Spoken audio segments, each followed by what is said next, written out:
Festival 2020. Hi, everybody. We are here. The Greenwich Village Folk Festival 2020 is online. And so, while some people are probably finding us and signing on, I'm going to blather for a couple of minutes about the festival here. The Greenwich Village Folk Festival started in 1987. We had four original co producers: myself, Ray Micek, Jay Rosen, and Jerry Hinson. And we are a nonprofit 501c3 organization, a status that has been maintained religiously through the years by Ray Micek, and to whom we owe a great debt, and whose idea it was, incidentally, to have tonight's show. Ray has chosen not to appear on screen. He lives in a place where he says the internet's really lousy anyway, so it's fallen to me to be the person welcoming you. Ray and I are the official co-producers of tonight's event. I'd also like to welcome our hosts and say a profound thank you to Brian Wolfsohn, Alan Rowoth, and Brandon O'Sullivan for doing the grunt work of making this happen. Thank you all so very, very much. And also, I wish to mention that everybody involved in this event is donating their time and efforts tonight. The performers, the tech people, myself, Ray. We have no paid staff. We have no staff at all, in fact. And this is a free concert. We call it a gift to the community. However, that doesn't mean you can't donate if you'd like to. There is somewhere on the GVFF page a link to a donate site, which is paypal.me/GVFF2020. If you wish to donate, the bulk of whatever we get, we will share with the performers. And of course, you can also go to the performers' own sites and donate to any of them, should you like. I also recommend that you support your favorite performers by grabbing their CDs when you get a chance, and in other words, keep the music alive during this bizarre time that we're in. Now, of course, there are a lot of other events going on this summer. It's festival season. I'm getting messages from all kinds of other events, and we hope you'll support them as well. But the Greenwich Village Folk Festival will be having other events ourselves. We anticipate being on the first Sunday of each month for the foreseeable future at this time, 7 o'clock. We'll have a different cast each month, and we have already lined up some very fine people, as we have tonight, to give you a wonderful concert, and we hope you enjoy it. And I think that's pretty much my prepared spiel for the night. I'd like to introduce our first performer tonight. You know, one of the things that we used to do when we started, we had 7 concerts. I think we had 4 or 5 in the Washington Square Church. And we used to like to walk around the village a night or two before the show and see who was actually working on the streets, working in the clubs. And we would stick around till they took a break and say, hey, how'd you like to be in the Greenwich Village Folk Festival? And that kind of, we felt, gave us a little bit of street cred, that in addition to the people we knew personally and admired for their music, we would try to find some people that we didn't know that much about and that we could offer the opportunity to reach a bigger audience. And so when we started booking the show, I thought that it would be wonderful to have this first performer join us. Her name is Alyssa Dan, and I could say that I've known her for quite some time, but more relevant, I've seen her perform a few times, including at Alan Rowoth's Big Orange Tarp at Falcon Ridge and at NERFA, and I know she's been going to the Folk Alliance and playing showcases since she was about 15. Lives in Woodstock, New York, and you know, you can imagine that Woodstock has a lot of really good musicians who live there already, and yet at the age of 17, found herself with a more or less regular gig in a pretty competitive environment.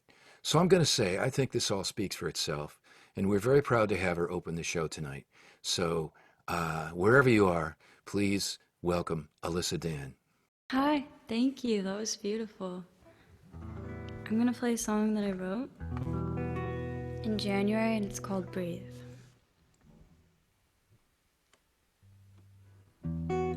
I don't really know what I want anymore, but I know I can't stand to watch you walk out the door one more time.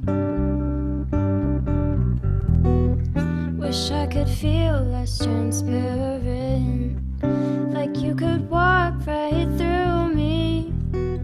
Always let my emotions get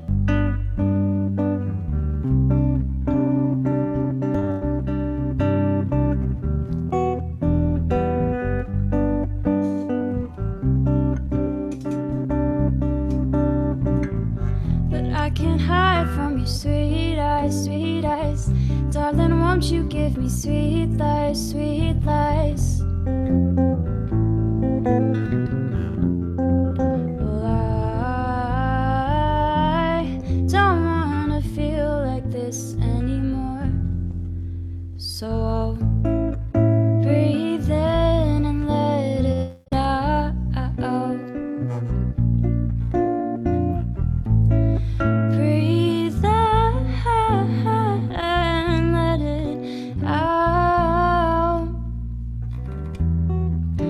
Me, then tell me you want me. Wake up thinking that you love me. I just don't wanna feel abused and used and have nothing to gain, rather something to lose.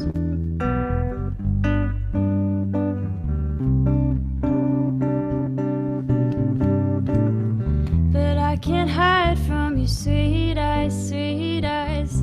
Darling, won't you give me sweet lies, sweet lies.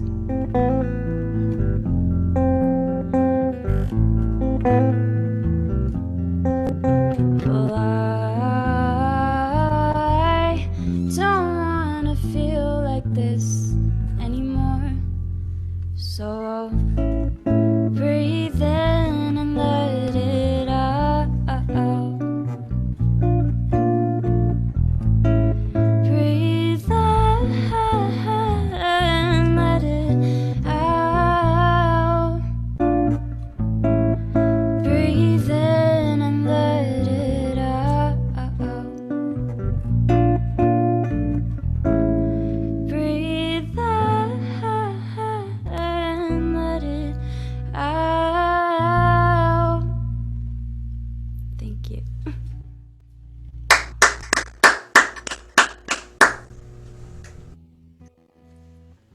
I hate to say this, but we are having some technical difficulties. We are?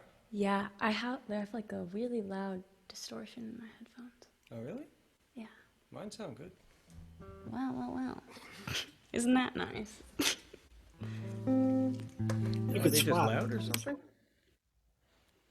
Maybe they're too loud or something? Well, now they're off. Now they're off. Oh God, I'm so sorry, guys. I was actually just thinking, like there are pluses to having these Zooms. They're amazing because we get to share music, but also it's like a whole other side of weird technical difficulties you have to figure out. How about now? Perfect. We can hope that works. Let's roll with that then. I don't know, but all right.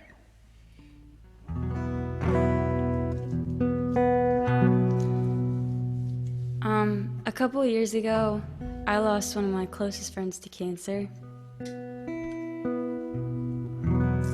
It's definitely a hard thing to see, like an amazing person leave such a beautiful world, and it happens, and it's part of life. So this is a song that I wrote about that. It's called Willow Tree.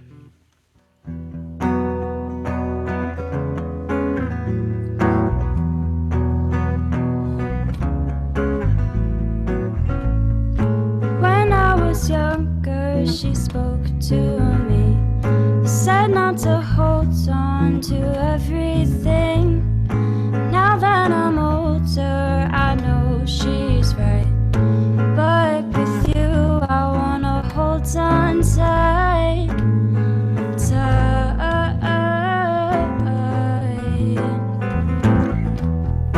Memories remember me when I'm miles away.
guess heaven will be alright.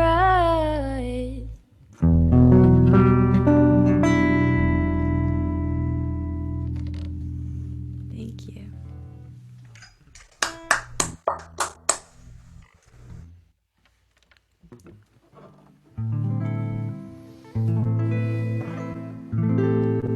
Alright, so we've done the sad, we've done the breakup song, we've done the depressing, slightly spiritual song, and now it's time for a happier, bluesier song, because after a while it gets a little depressing, so.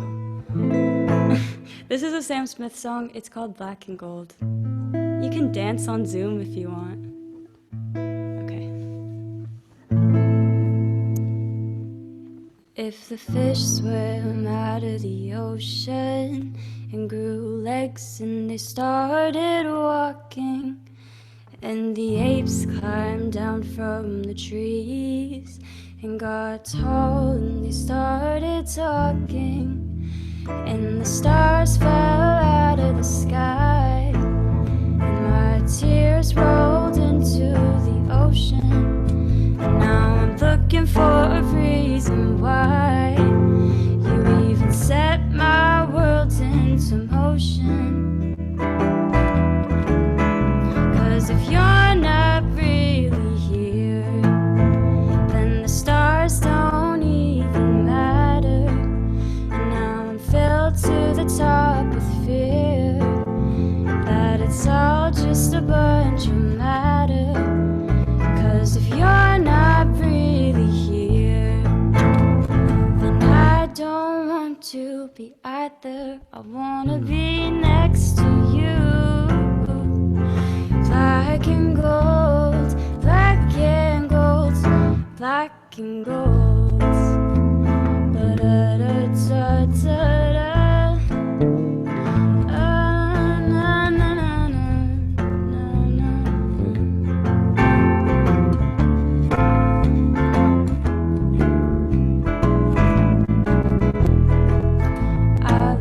Into the night sky, I see 1,000 eyes staring back, and all around me are these golden beacons. I see nothing but black.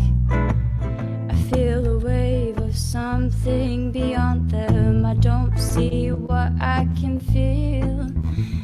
If vision is the only validation, then most of my life isn't real. 'Cause if you're not really here, then the stars don't even matter, and now I'm filled to the top with fear that it's all just a bunch of matter. 'Cause if you're not really here, then I don't want to be either. I wanna be next to you. Black and gold, black and gold, black and gold.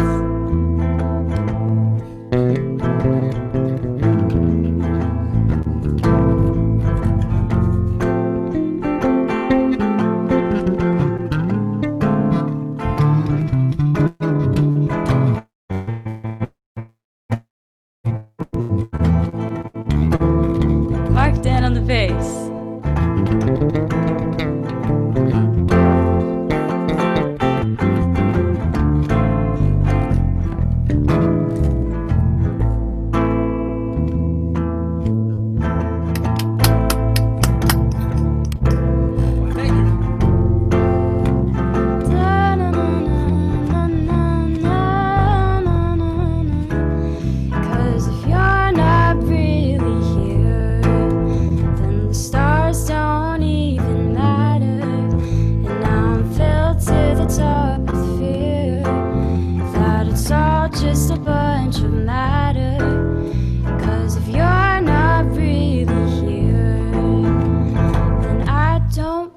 To be either. I wanna be next to you. Black and gold, black and gold, black and gold. Thank you.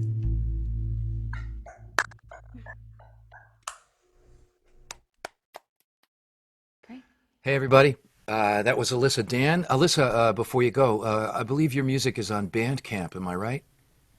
Yeah, most of my music is actually on SoundCloud. SoundCloud. Yeah. Great. So, you folks out there, if you'd like to hear some more of Alyssa Dan's music, that's the place to go, SoundCloud. Alyssa Dan, D-A-N-N. Okay, we're going to move on. Is Greg handy? Is he ready to go here? Here we go. Okay. C9 tuning. Well, our next performer, let me introduce him for a second here. Our next performer is one of the founding members of the trio Brother Son, who had, if I'm not mistaken, released 2 CDs, both of which were #1 for a substantial number of months on the national folk music charts. Did a lot of touring, headlined a bunch of festivals, and has had a seriously good solo career since about the 1980s, mid-1980s, beginning in Boston, and now lives in Virginia. And I'm particularly happy to have Greg with us tonight because he is one of my very favorite singer-songwriters. I say that with no hesitation whatsoever. I'm a big fan. We've had the opportunity to jam a few times, and I've seen him in concert a bunch of times, and we've even played the Temple of John Quincy Adams in Boston together, I believe, one time. So please welcome Mr. Greg Greenway. Thank you. Thanks, Rod. What a pleasure.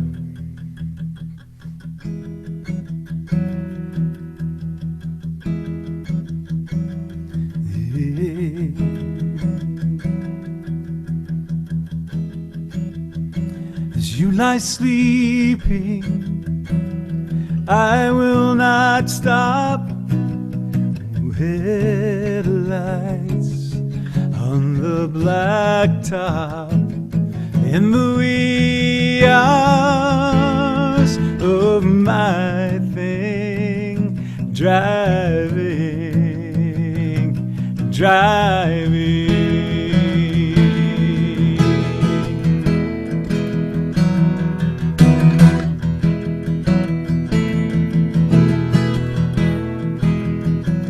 When we first met, oh, how I must have seemed a young man in a boy's dream. No information, just desire, higher.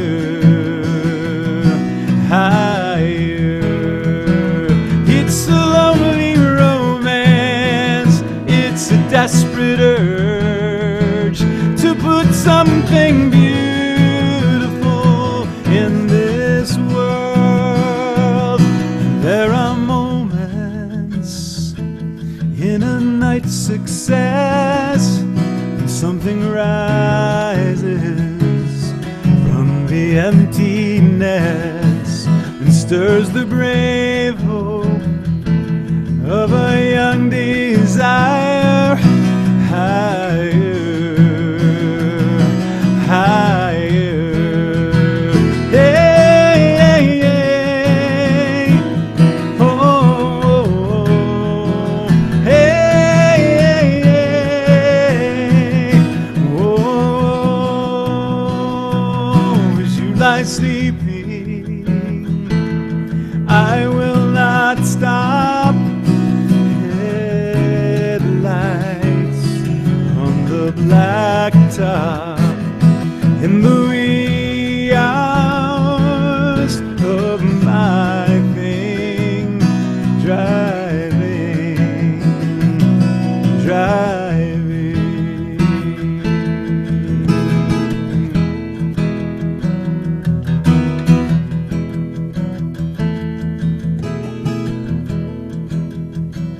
You have shown me equal and opposite force. I found girls who once they've lost boys. They know that longest road is never done alone. They give them away back home. It's a lonely romance, it's a desperate urge to put something everything beautiful in this world. You lie sleeping through the misting rain, high beams in the fast lane, in the wee hours of our thing, driving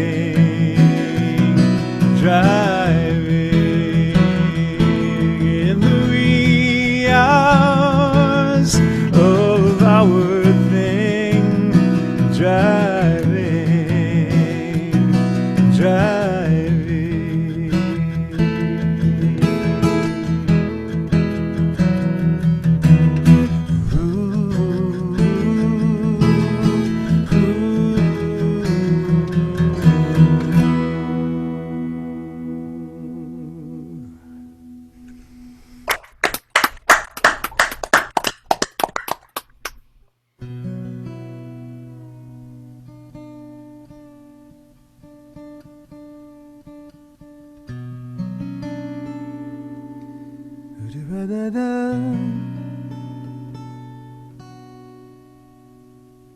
You can find me, my CDs, and if you want to donate to the artist, you can find me at greggreenway.com.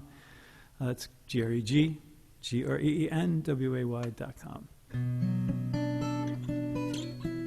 And that's as good as I get at commerce.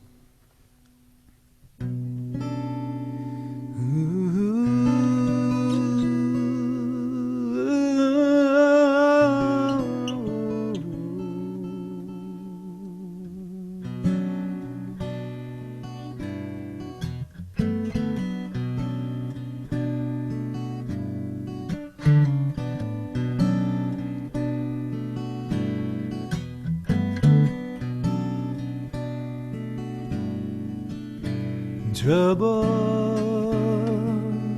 I see you coming like to stay out of your way. You don't care nothing about such a glorious day. When the sky is so blue, you get lost in the looking. The leaves are golden flame. Trouble, I see you coming and I'm right back at the bottom again. Sometimes it's where your shoes go, sometimes it's in your head, sometimes it's in your wallet, sometimes it's in your bed. When the sky is so blue, you get lost in the looking. You leave these earthly chains. Trouble, I see you coming and I'm right back at the bottom again. That's right, I'm right back at the bottom again. Way down to the bottom, way down. Can't see the top, way down to the bottom. Rise up, rise up, rise up, rise up, rise up, rise up. Ooh.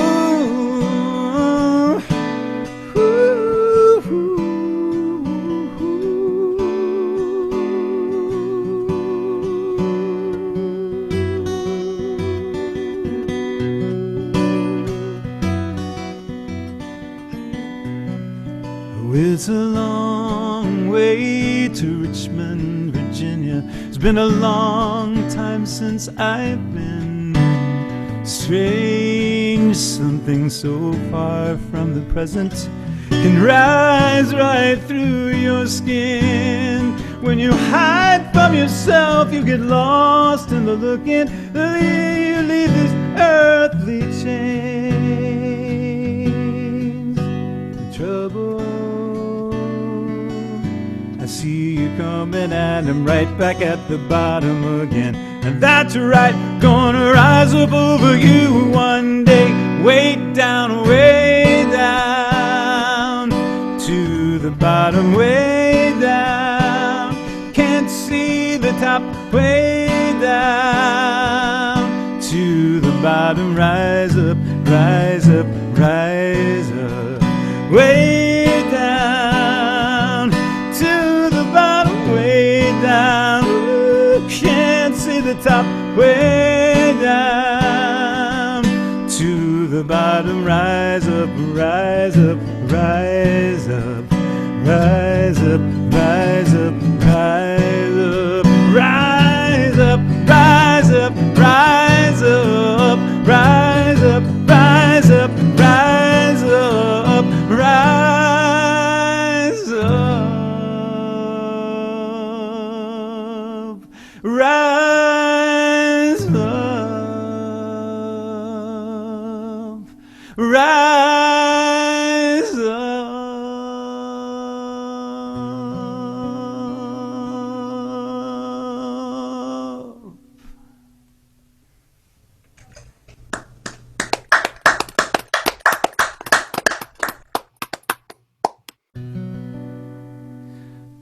Thanks, everyone. This being a meeting like this with performers, the only one being able to clap, this is the closest thing to playing at an open mic night as you could possibly be in. Everybody's thinking about their own music.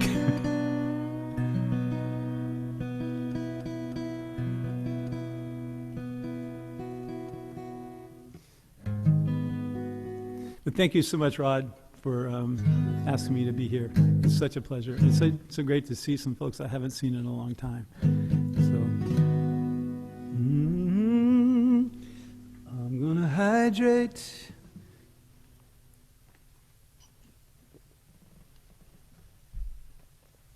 And play you a song that had its beginnings driving on the Cross Bronx at about 4 in the morning.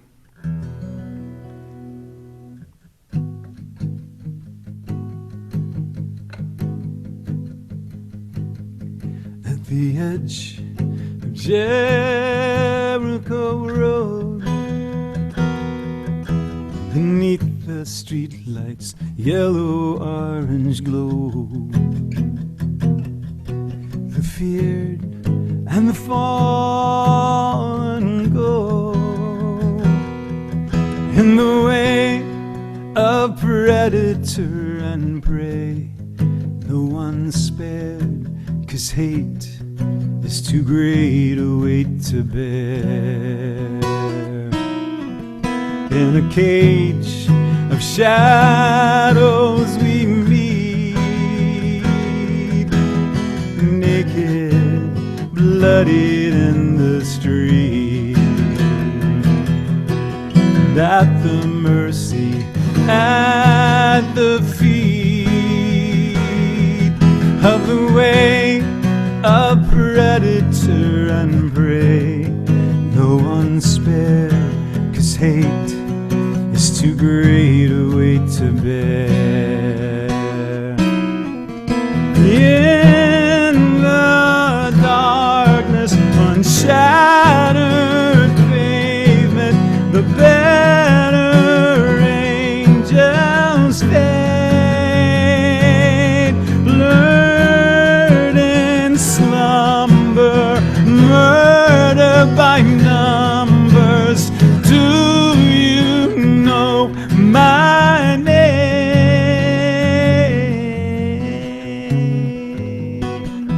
Do you know my name? But I believe in you, 'cause everyone holds some part of the truth. And now I'm in your way. Do we stay on Jericho Road, forever going nowhere, till hate is too great a weight to bear? Hate is too great a weight to bear. Hate is too great a weight to bear.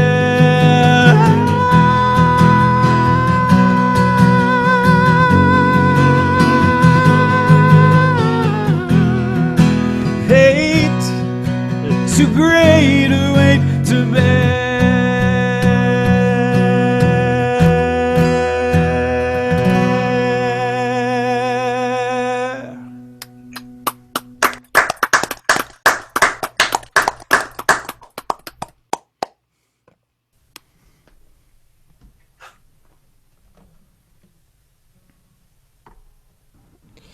Hey, that was Greg Greenway. And Greg, I haven't seen you for such a long time. It's great to see you in a what looks like a home environment, because last time I saw you, you didn't even have an apartment.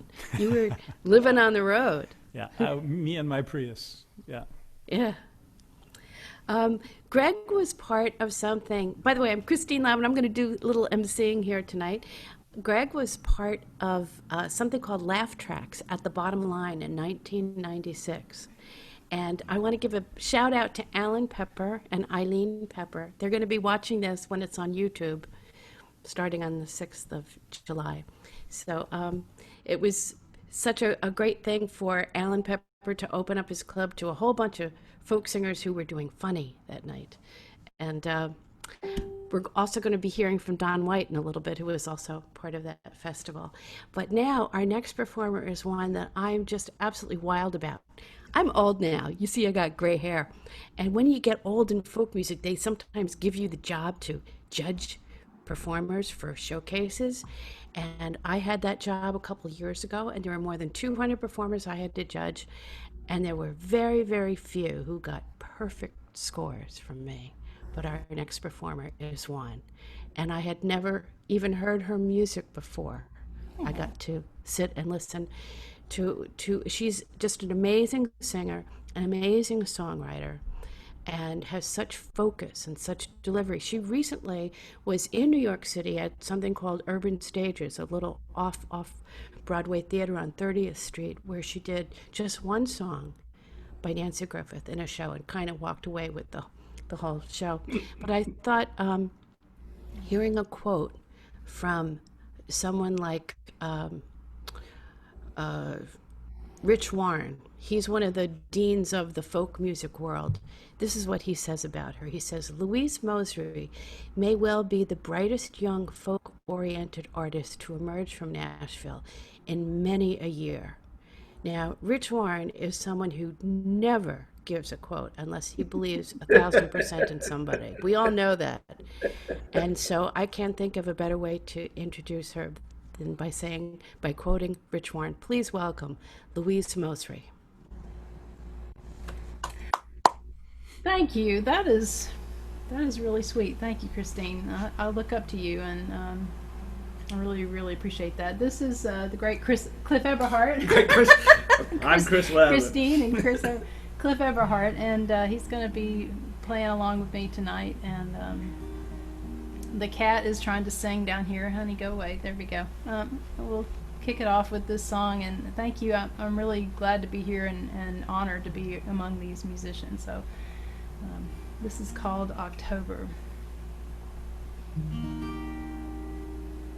One day every autumn, a certain breeze blows by, a cold kiss of winter in a clear blue sky, a whisper, a warning, a shot across the bow, the turning of the world going around. October in New England, leaves falling right on time, every view like a painting, every breeze a baby's sigh. You will never be mine. Summer's giving up her lovers, one petal at a time, and maybe love is overrated, says my second glass of wine. You will never be mine. Oh, saw an ad in the paper, gave me the blues, a wedding dress for sale, never used. Sunday with winter close behind. Oh honey, we were never overrated, says my third glass of wine. But you will never be mine.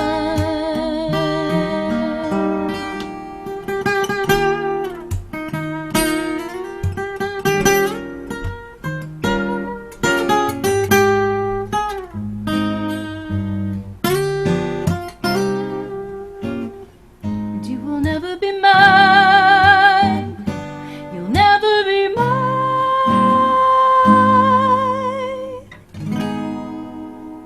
You'll never be mine.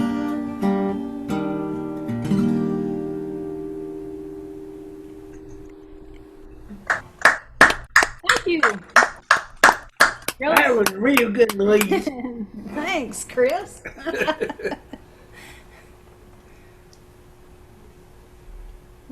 That's a relatively new song. I'm from Tennessee and somewhat new transplant to the Northeast to Massachusetts, where it's a really different, it's a different world.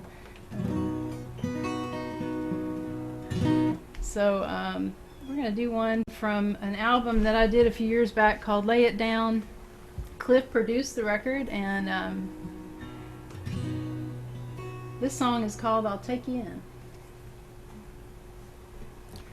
I got ears a lend easy, so won't lay your troubles on me.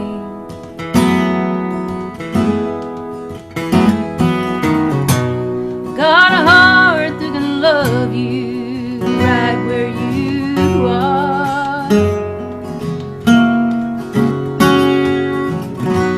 And I got arms that can hold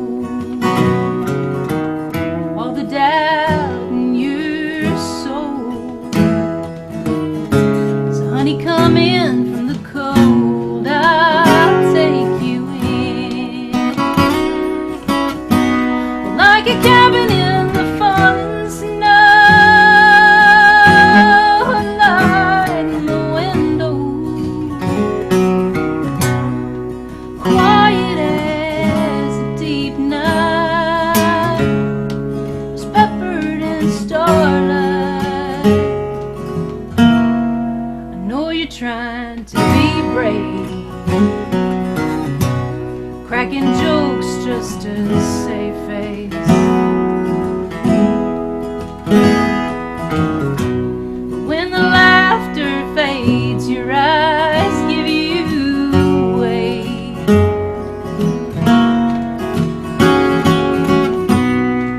But you could let your guard down, sit right here and talk it out.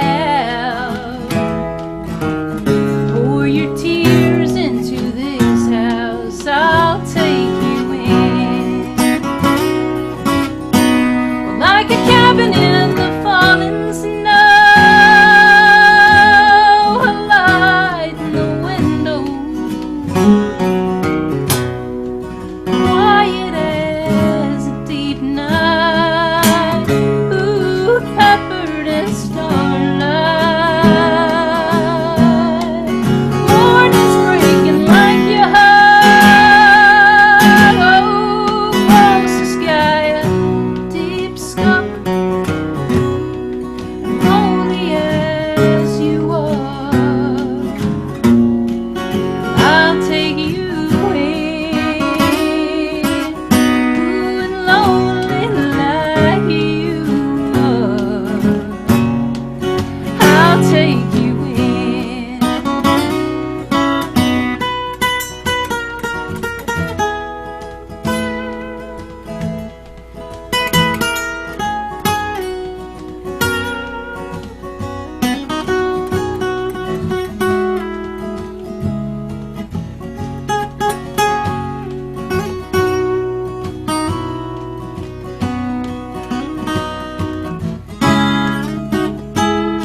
Thank you very much. I'm just so glad to be here, and big thanks to Ray Micek, who Micek. Sorry, I don't know why I want to always say Ch, but it's Micek.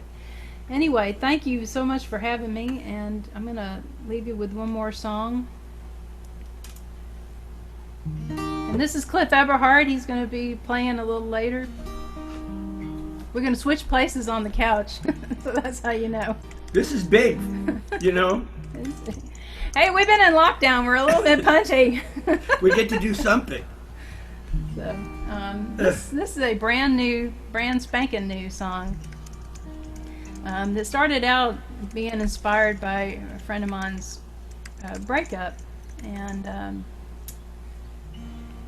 but it ended up, you know, as all songs do, ends up being a reflection of ourselves and our own experiences. So, and although I've never been to Paris, this is called Paris.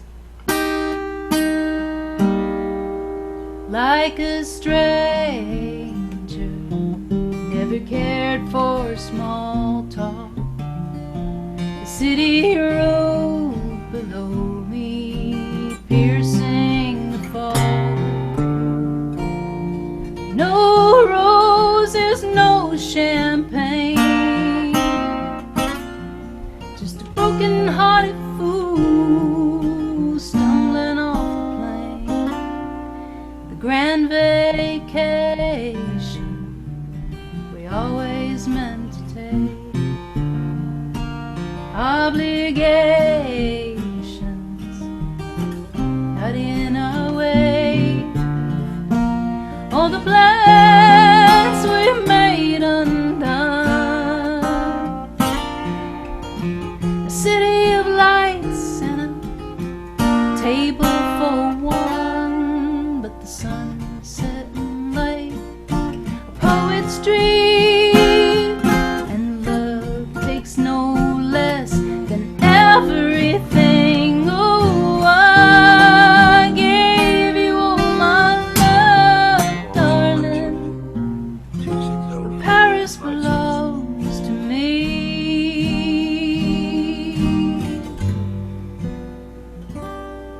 The watch you gave me still on Mountain Time. You're just awakened. Shall I tell you I'm fine? But that's a lie, you know, 'cause I feel like a souvenir you had to leave behind. But the sun is setting like a poet's dream, and love takes no less than everything. Oh, I gave you all my love, darling, but Paris belongs to me. The people cried as the cathedral burned under a cold April sky. 1,000 years gone without a word.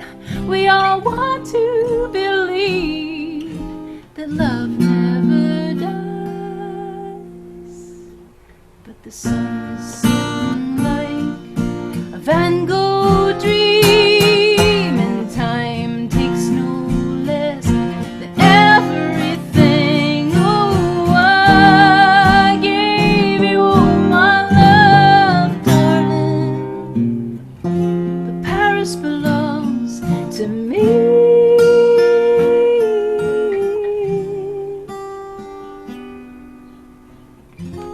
Paris belongs to me.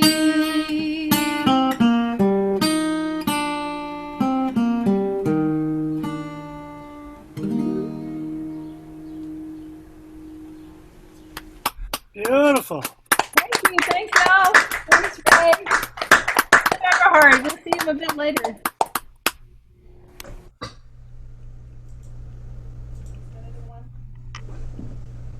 That's Louise Mosrie, and And you can find out more about her music by going to louisemosrie.com, LouiseMosrie. And what an exquisite voice and guitar, and plus having Cliff Eberhard on the side. That's pretty great. So let me see. Who's coming up next? Oh, it's Pete and Maura Kennedy. They have performed all over the world, and they have performed so much recently, just since the pandemic started. They've really maximized their time. And they also have a very strong connection to Nancy Griffith. They toured with her for many years, and there's nobody who plays power guitar chords like these two do, and have such a beautiful blend of their voices. So please welcome Pete and Maura Kennedy. Thank you so much, Thank you, Christine. It's great to see you. The last time we saw you was also the last time we saw Louise, was at that Nancy Griffith tribute at Urban Stages. Yeah. And it's great to see all our friends. I mean, we love festival season because we get to hang out backstage with people like Rod and Happy and Christine and Cliff. So we're not really hanging backstage, but it's great to see your voice, your faces, and hear your voices. Erik Frandsen, too. When I first started playing in the Village in 1972, at the back fence, we got $10 a night for a duo, me and this other guy. You split it? And we split $10. And we used to go around the corner to the Kettle of Fish. And Erik Frandsen would be sitting, not even a formal gig, sitting at a table, playing Robert Johnson songs the right way. And that was like this esoteric knowledge that no one else had. And we would all, our jaws were on the floor just in awe of Erik. So it's great to be on this bill tonight. We're going to start off, since it's the Greenwich Village Folk Festival, with a song we wrote about one of our neighbors. We live in the East Village, and we miss him because, you know, he's there in his apartment. We're here, but we can't mingle, you know, because of the physical distancing. We're not socially distanced right now at all. Yeah. So we're going to send this one out to him. His name is Billy Lyles. He's got a really groovy shop across from Veselka. His shop is called Katinka, and he sells things like this and incense and stuff. So we miss him, and we're going to send this out to him. This is 9th Street Billy.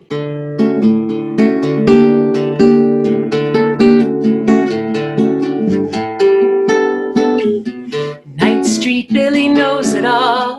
He shares his wisdom free.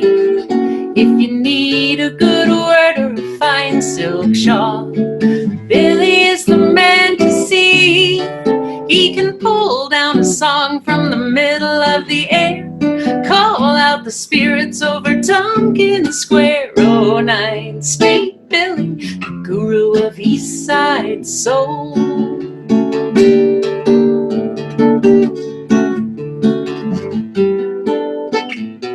9th Street Billy knows the tunes, and we all call his little shop home. When he plays his guitar in the late afternoon, singing "Oh Mane Padme Oh," he can pull down a song from the middle of the air, call out the spirits over Tompkins Square. Oh, 9th Street Billy, the guru of East Side soul.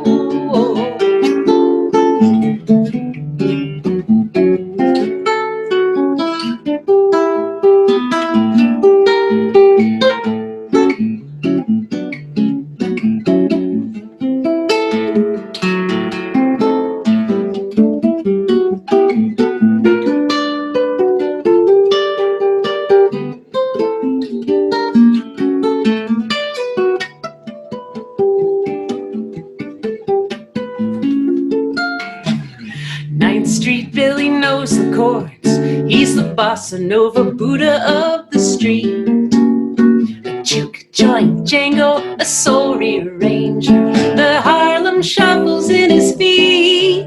He can pull down a song from the middle of the air, call out the spirits over Tompkins Square. Oh, 9th Street Billy, give you a smile. 9th Street Billy, sit down for a while. 9th Street Billy, the guru of East Side soul.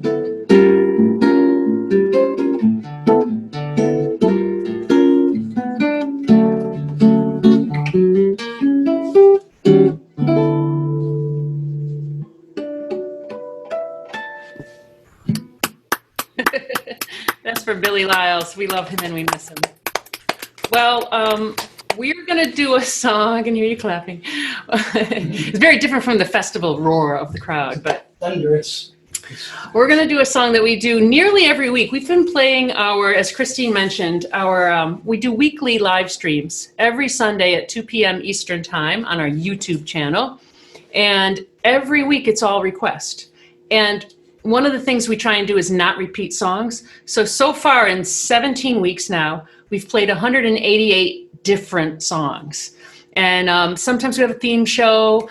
Today we did a Nancy Griffith. We did all Nancy Griffith songs because tomorrow's her birthday. So everybody say happy birthday to Nancy. And we did a Bob Dylan show on his birthday. A couple weeks ago, we did a Buddy Holly show that was fun. And all of our shows are archived on our YouTube channel. You can find that if you want. I actually made a little thing. Look at that. Oh, it's backwards. Oh, anyway, get out your mirrors. It's kennedysmusic.com is our webpage, and that will show you, that'll give you a link to our YouTube channel and our playlists and stuff. You can go back and watch all the archives. And so this is the song that, aside from our themed shows, this is the song that we end every show with. And one thing that's really fun about that is the people who watch the show regularly, they've learned the song now because we put the chords and the words up on our website. So hundreds of people are jamming along at home. It's really fun. So, I should get my guitar for this one. Yes, we're going to power the chords. We're going to power the chords for Christine. Power the chords. This song, it's become our theme song because it's just a song about compassion and helping each other out, especially through these times. And we're going to send this one out to my dad. He watches all of our shows at the nursing home. And this is called Safe Until Tomorrow. Oh.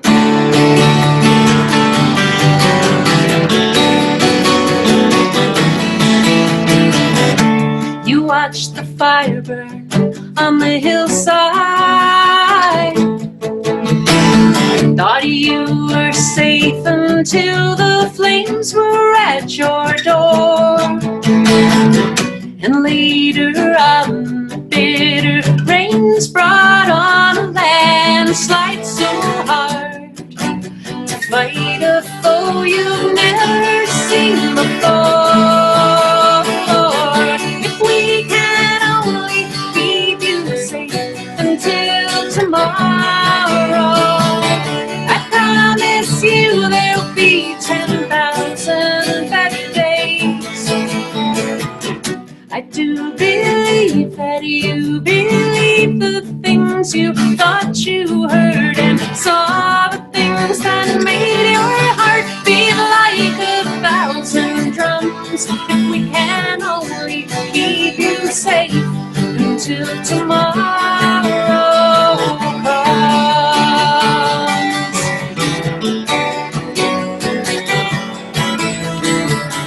Bury your suspicion like a battle scar.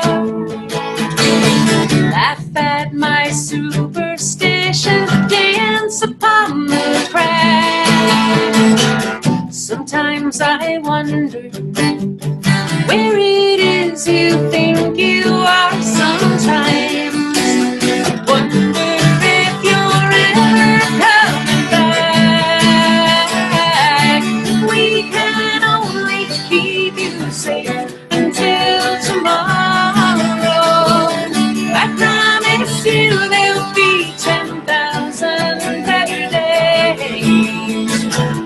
I do believe that you believe the things you thought you heard and saw the things that made your heart beat like 1,000 drums. If we can only keep you safe until tomorrow comes. I know it's so hard to trust a pathway made of crumbs.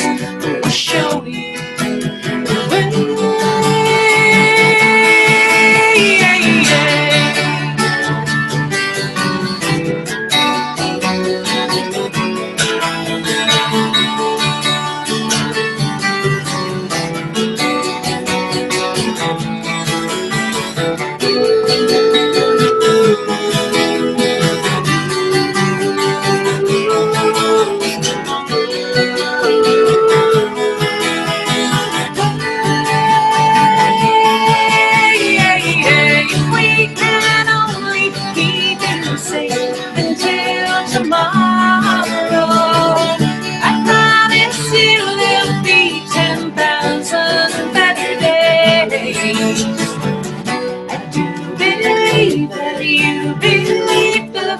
things you thought you heard, and saw the things that made your heart beat like 1,000 drums. If we can only keep you safe till tomorrow comes,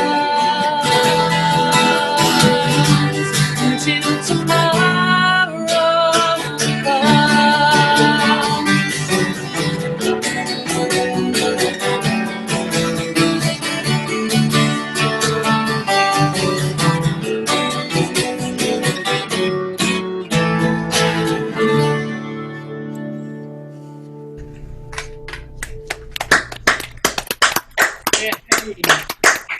We're doing okay there? Everything's going good? Yes? Okay.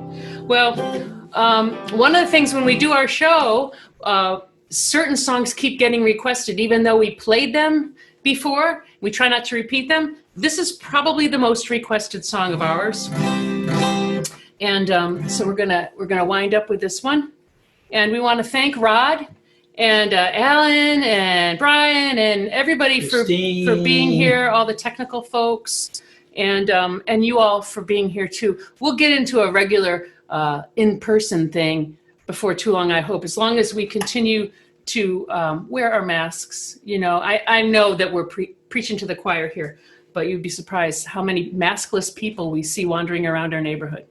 I know when I was a kid growing up in Virginia, I subscribed to the Village Voice. And my goal was to someday live in Greenwich Village and play in the village. And I've been able to do that for 20 years, and I never get over the thrill of it. So this is a thrill today. So we'll leave you with this one. Thanks, y'all. 3, 4.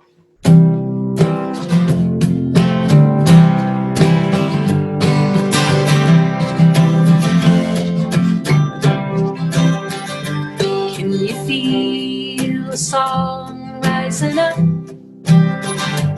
Can you hear the language of love? Can we walk together the winding road up to the rising sun? Oh, was a time when we could only see waves of grain from sea to shining sea. Now the world is smaller, but our dreams are larger than they used to be. Whoa, whoa, come on and stand. Come on now, stand. Come on and stand. Plant your sword in the sand. In this age of unreason, there's a time and a season for love. Stand.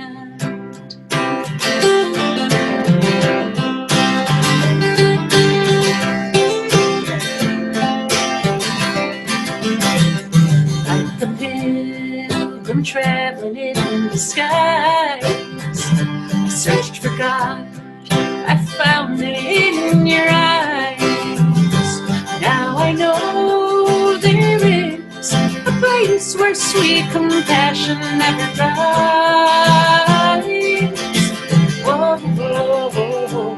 It's between the darkness and the light, in the deepest stillness of the night. There's a fire that burns. Our hearts will find their wings and take to fly.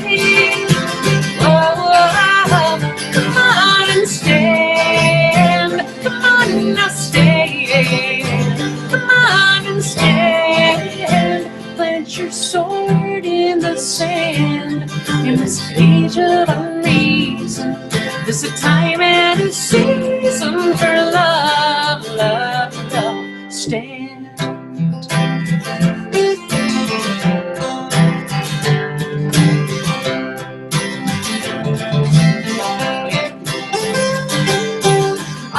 Yahweh, Jesus is from a people get ready, there's a train that's coming, many different legends, just one story, all aboard the train that's bound for glory. Hallelujah, Yahweh, Jesus is from a people get ready, there's a train that's coming,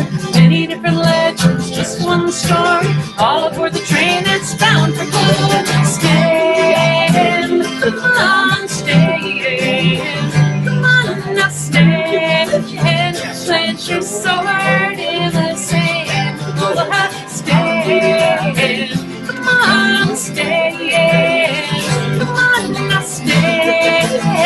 Plant your sword in the sand. Oh, have to stand. Come on, stand. Come on now, stand. Plant your sword in the sand. Oh, have to stand. Come on, stand. Come on now, stand. Plant your sword in the sand. Stand.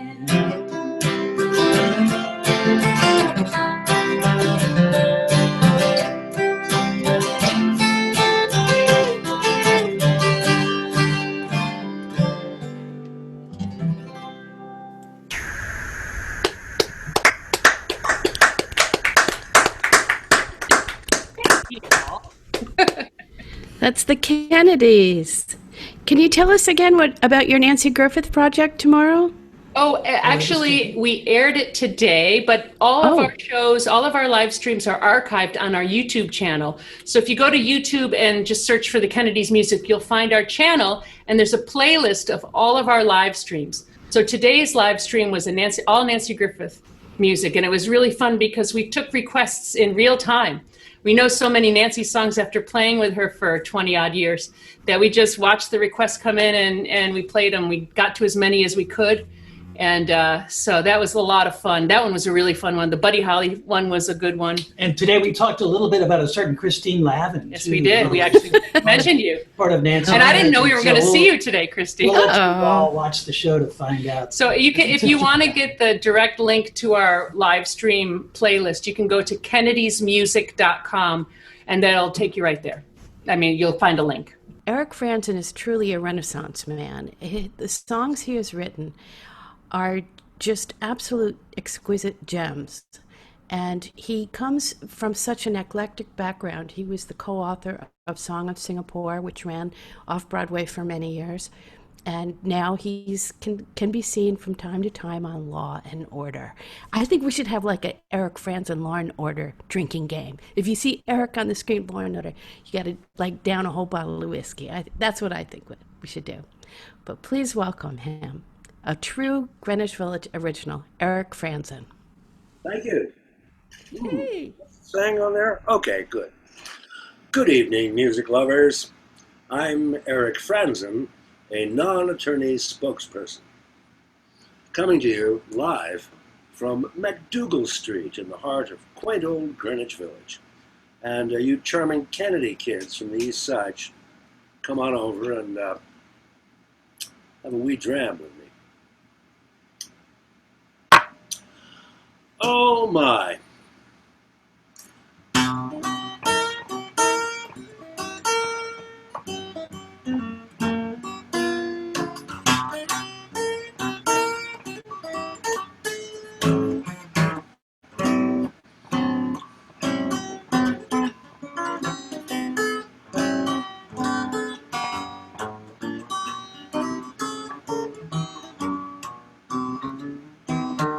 Now Duncan was tending bar when along come Brady with his shiny star. He got a mean look right in his eye, gonna shoot somebody just to see him die, 'cause he been on the job too long. Now Brady said, Duncan, you must come with me to answer to a charge of aggravated mopery. Duncan listened closely to the words he said and slapped a big-ass blivet upside Brady's head, 'cause he'd been on the job too long. Duncan fled the scene 'cause it didn't have to slug a cop in New Orleans. He moved to Tuscaloosa to start a new career as a drug abuser. Yes, a goofball user, 'cause beggars can be choosers in Tuscaloosa. Brady got out of intensive care. He took early retirement and he moved to Bel Air. He found part-time employment at a Midas muffler shop, and he never ever mentions he was once a cop, because he'd been on the job too long.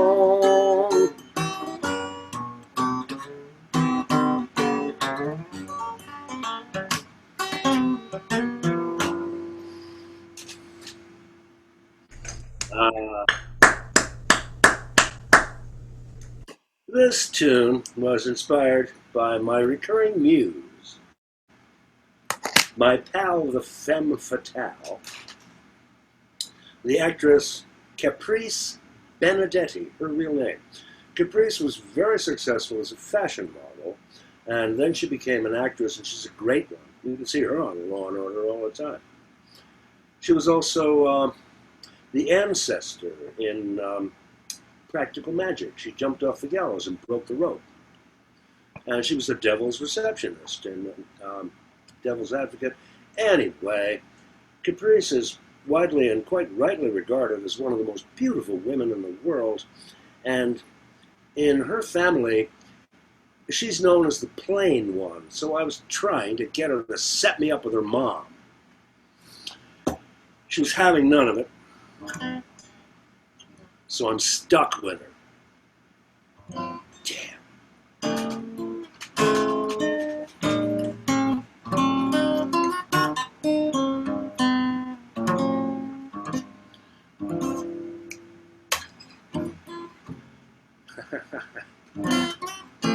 I'm sophisticated, so it's romance I dismiss,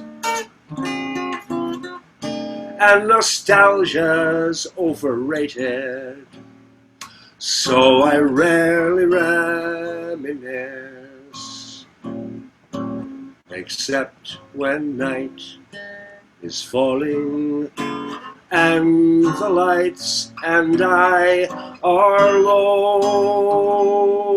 I find myself recalling someone I used to know,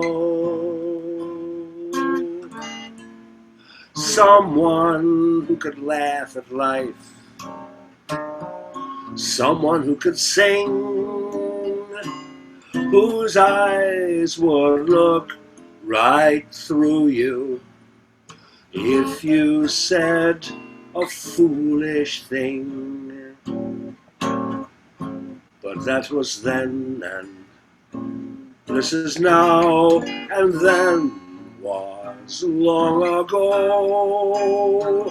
Now, neither friend nor lover, she's just someone I used to know. And if that ain't broke my heart by now, it likely never will. So I count the time and I hold the line, and was doing fine until I saw her at a swell affair with her new romance in tow. Across the room I caught her eye, and I smiled to say hello.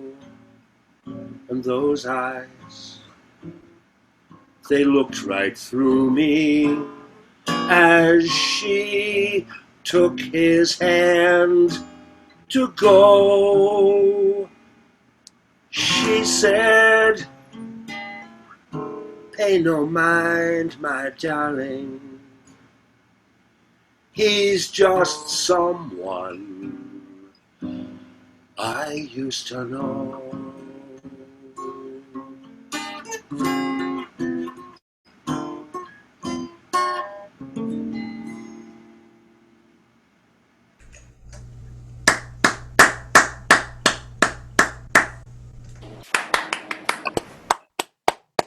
You're two kinds.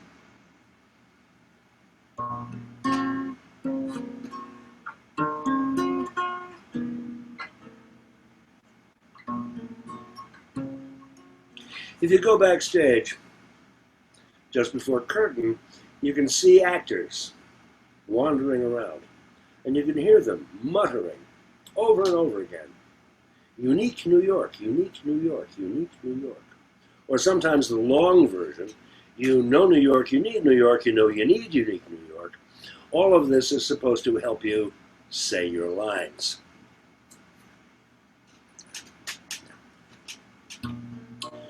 The only thing it's really good for is if you can say it when you're drunk, the cops might not hook you up to the ventilator, breathalyzer. Ventilator, these days you could tell. So if any of you kids are in quaint old Greenwich Village, look for me at Monty's, 101 McDougal Street. I'm heading over there right after I finish this song.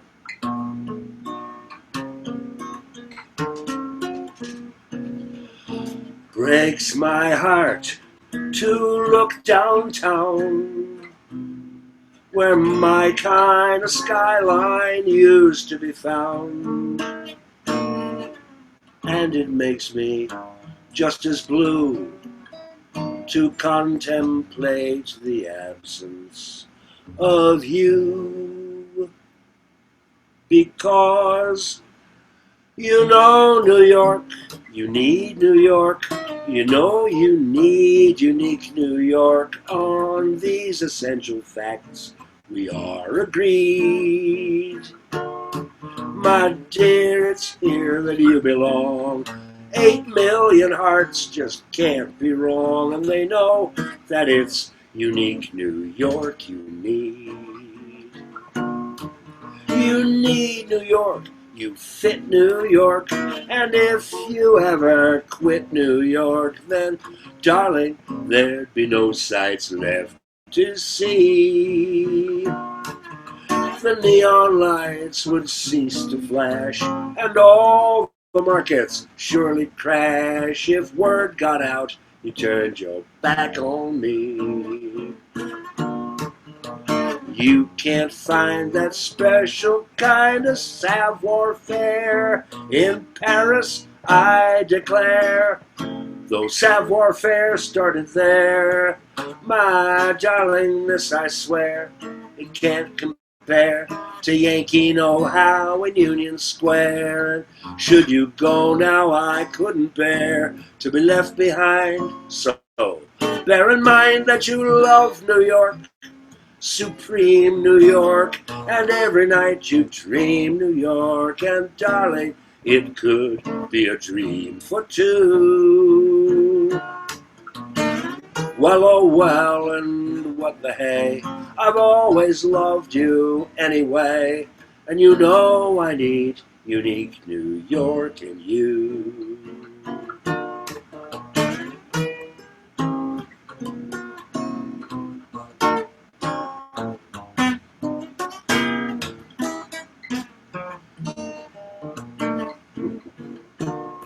You know New York, you need New York, you know you need unique New York. On these essential facts we are agreed. My dear, it's here that you belong. 8 million hearts just can't be wrong, and they know that it's unique New York. You need, with a cute little Count Basie button on it.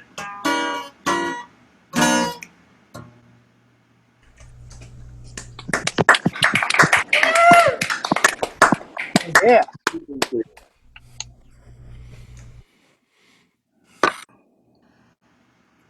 Thank you, Eric. That was great. It was just like being next door again. I even recognize that room pretty well. Listen, you folks watching at home, a couple people on the Facebook pages have mentioned that they'd like to know what the donation link is for today. This is a free concert. However, we're not immune to donations. We have a small amount of overhead keeping our nonprofit status, and we intend to share what we can with the performers. So please feel free to donate. And here with our high-tech graphics is, let me see if I can figure out how to hold this up where you can see it.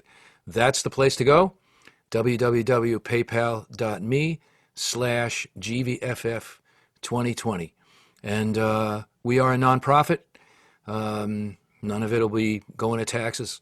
It will go largely to the performers if we get any significant contributions. So thank you all very much, and thanks for tuning in. I've been checking the Facebook feed. We got a few hundred people watching, at least. It's being shared out also, so I can't go to everybody's individual page and see who's watching there, but I know that we're getting out to a lot of people. I'd like to welcome Christine Lavin back again, who's going to introduce David Ippolito for you. Christine? Thanks, Rod. It's so great to be part of this. And our next performer is one that I'm really excited to introduce to you because 29 years ago, he wandered into Central Park with his guitar. And he was not having a good day.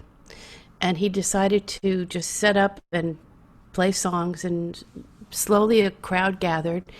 And 29 years later, this is the first summer that on a Saturday in the summertime, he is not in Central Park because of the pandemic. And he has developed fans all over the world just from going to Central Park and opening his guitar case. He's never asked for money. He's never even mentioned that his guitar case is open. And he has released a whole slew of records, and once a year in the wintertime, he does a concert at Merkin Hall at Lincoln Center for all of his fans in the summertime who, go through withdrawal in the cold weather. But he has been doing concerts online. If you go to thatguitarman.com, you can see what he's up to. He's also on Patreon. And it's not a New York music event without him being part of it. And, there was a musical on Broadway called Since Then, or If, When, or something like that. It was with that really great actress who was in Wicked. And they didn't mention that guitar man in the musical once. They mentioned him twice. So he's been talked about on stage on Broadway, and he's just developed this niche career all by himself. Now when he goes into Central Park, he brings his own microphones, he brings his own generator. And one of the fans that he had for many years was Sid Bernstein, the guy who brought the Beatles and the Rolling Stones to America. Sid, at the end of his life, would be in his wheelchair, sitting there with another friend of David's named Frankie, sits in her wheelchair, and he just loved David's music so much. And I'm just so happy that he's able to share it now online with all of you. Please welcome David Ippolito. Christine, thank you so much. You know what she just described is the reason why I'm always, people are sick of hearing me say it, but I feel like the luckiest man alive. This is the first summer in almost 30 years that there is no That Guitar Man from Central Park. But what she was talking about, what Christine was talking about, I haven't had a pay stub job in all that time. I write songs and I sing them for people. Now I'm making the transition into a career as a playwright. And just to keeping with the high-tech stuff, this is what she's talking about. And you can see there's no social distancing, so that's why 2020 is lost on us this year. But I started doing on the off days. I started doing streaming for people that come to Central Park. They live all over the country. They live all over the world. So I started doing a live stream about 5 years ago. And during the pandemic, we just opened it up. It's called It's Just Us. And like Christine said, again, high tech. If you go to thatguitarman.com, it's the easiest way. Just go and see it. I made it open for the pandemic. I made it open to the general public. It's free. It's just like Central Park. If you want to donate something, you do. And I write songs like Tom Cruise Scares Me, or a song called Crazy on the Same Day, or a song that I wrote about New York City called City Song, right? But lately, now we're on Facebook, right? So I'm going to share with you guys a Facebook song, in the age of Trumpism, I'm noticing that so far nobody's really mentioned the absurdity, the surrealism that we're living in. In the age of Trumpism, when somebody on Facebook requests that I become their friend, I have to go look at their page and see what kind of human being they are.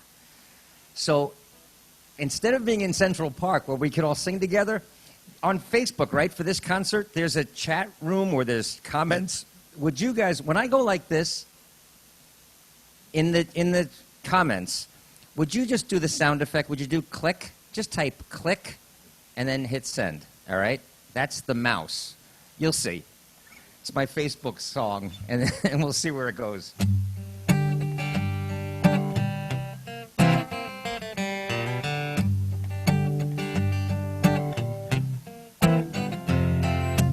Wouldn't say that I'm a Facebook guy, but doing what I do, I won't deny. I got a Facebook page like everybody else I see. Now every single day, a dozen requests come my way from strangers who want to be friends with me. Nobody needs 5,000 friends. There's a button, so it depends. So take a minute to take a little look at that fool's timeline. When I think about the things that matter most to me, I can tell by the things they post if he or she would ever be a friend of mine. If they are a member of the NRA, I couldn't care less what they have to say. If they think it's un-American for someone to take a knee, if they want me to pray and type amen, if they want to make America great again, what would ever make them think they'd ever want to be friends with me? Delete request. Some days it's my favorite button. Delete request. Do the sound effects. It's easy enough for me to gauge who you are when I visit your Facebook page. It's all right there, so I can figure pretty quick. If you can see very fine people in a Nazi crowd, or shooting an elephant makes you proud, well, there's no doubt which button I'm bound to click. Somebody said, hey, listen, dude, it's that tribal attitude that's keeping you from hearing what the other guy has to say. Or you might think it's a fancy algorithm that's keeping me from having a conversation with them, but I know what I'm doing, I just don't want to ruin my day.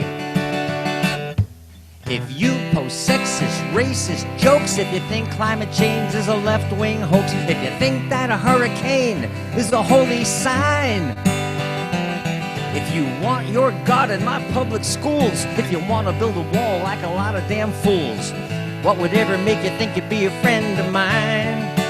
Yeah, if you are a member of the NRA, I couldn't give a fuck what you have to say. If you think it's un-American for some of us to take a knee, if you want me to pray and type amen, if you want to make America great again, what would ever make you think you'd ever want to be friends with me? Get it? Delete request. Delete request. Delete request. Big finish. Bye-bye now.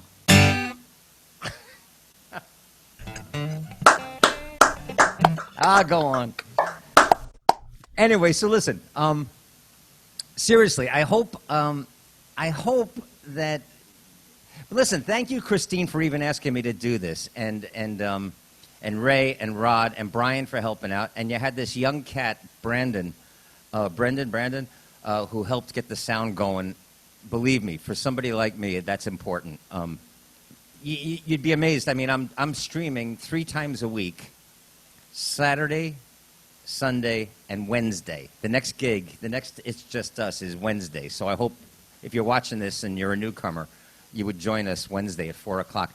But if I'm doing that, I can't imagine what the kids in high school that got A's are doing, because I truly don't know what I'm doing. But one thing I can guarantee, if you come and you hang out, there might be 70, 100, 150 people in the chat room. I think I can promise there won't be one Trump supporter in the chat room. And the reason for that is everybody's welcome. They just wouldn't have a good time. Back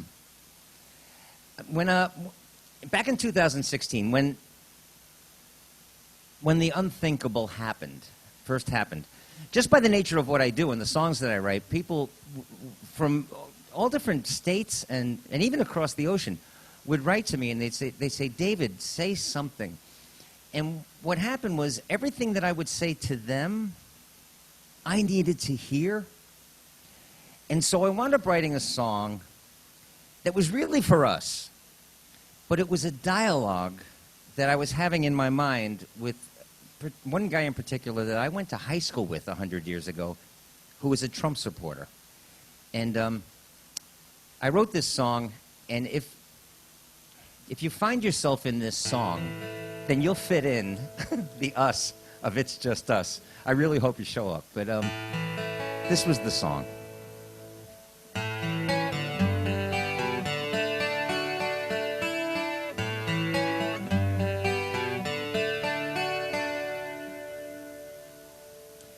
Like the arrow of time, progress only moves one way. Forward. Its unstoppable direction. But after what we've seen, I think it's fairly safe to say that half this country could use a course correction. Now, singing to the choir is one way to use my voice. I've done it in the past, and I still do. But if you're one of those who chose to let your fears dictate your choice, I've got a feeling that I wrote this one for you.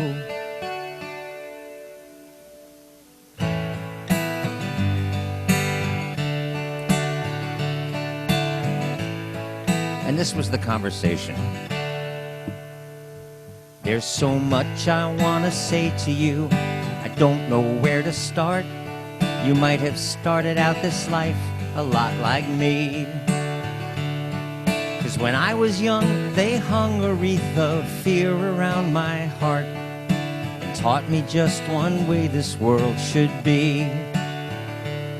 So I understand you're threatened by all the new things that you see, that your fragile way of life will not survive. But I've learned that change is guaranteed, so I can guarantee that resisting change will eat your soul alive. But we're gonna be okay. The darkness never ever comes to stay. And dreamers like me keep trying to find our way. And we hope you feel like joining us someday.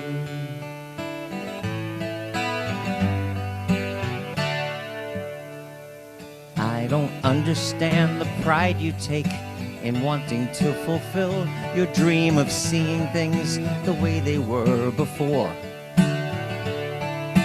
Proud of moving backwards, proud of standing still, so proud of being frightened to your core. But if you feel excluded by all the things that I believe, I'm gonna sing my truth, 'cause that's just who I am. You can say that I'm deluded, you can say that I'm naive, you can call me names, but I don't give a damn. 'Cause we're gonna be okay. The darkness never ever comes to stay. And dreamers like me keep trying to find our way. And we hope you feel like joining us someday. Yeah, we're gonna be okay. This darkness never ever comes to stay. As long as dreamers like me keep trying to find our way, and we hope you feel like joining us someday. Yeah, we hope you feel like joining us someday. hope you feel like joining us. I truly do.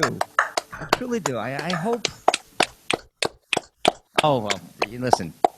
I was debating what to do for a third song, and a lot of you guys know Gretchen Cryer is just an amazing playwright and songwriter and human being, and she's a colleague, and she's somebody that I call partner, because she directed a musical that I wrote that we did at Theater for the New City a few years ago, and I had changed the words to a Neil Young tune, just a little bit, and I did it on It's Just Us last weekend. Well, this past July 3rd, the Trump administration holds this thing, this rally, this virus petri dish at Mount Rushmore, right? Which is just wrong on so many levels. But the depth of the stupidity of his advanced people, they played this song, this Neil Young song that I changed the words at the rally. And I said, you know what? She suggested I do this version of the song, so I'm going to do it, and then we'll say goodbye. And I hope I see a lot of you on Wednesday. But let's do this.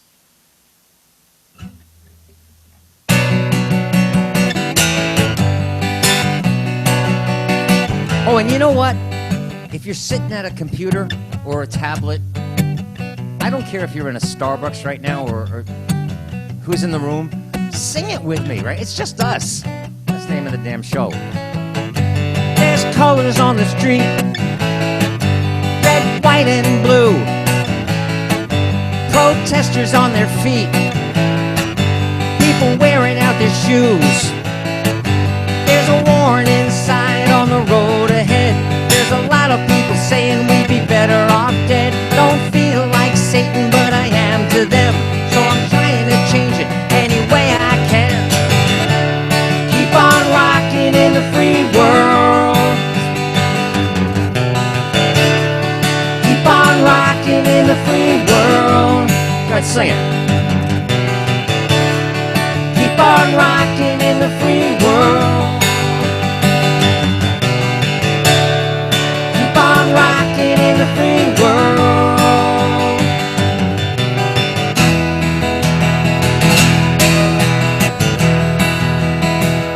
Cut right to the end, so you guys can get to the next artist. We've got Black Lives Matter, and yet another murdered man. Another dead black brother by a policeman's hand. We've got a global pandemic, social quarantine. Got a madman in the White House like we've never seen. Gotta beat climate change if we're gonna survive. Gotta keep showing up to keep hope alive. Sing it! Keep on rocking in the free world. Keep on rocking in the free world. Keep on rocking in the free world. Keep on rocking in the free world.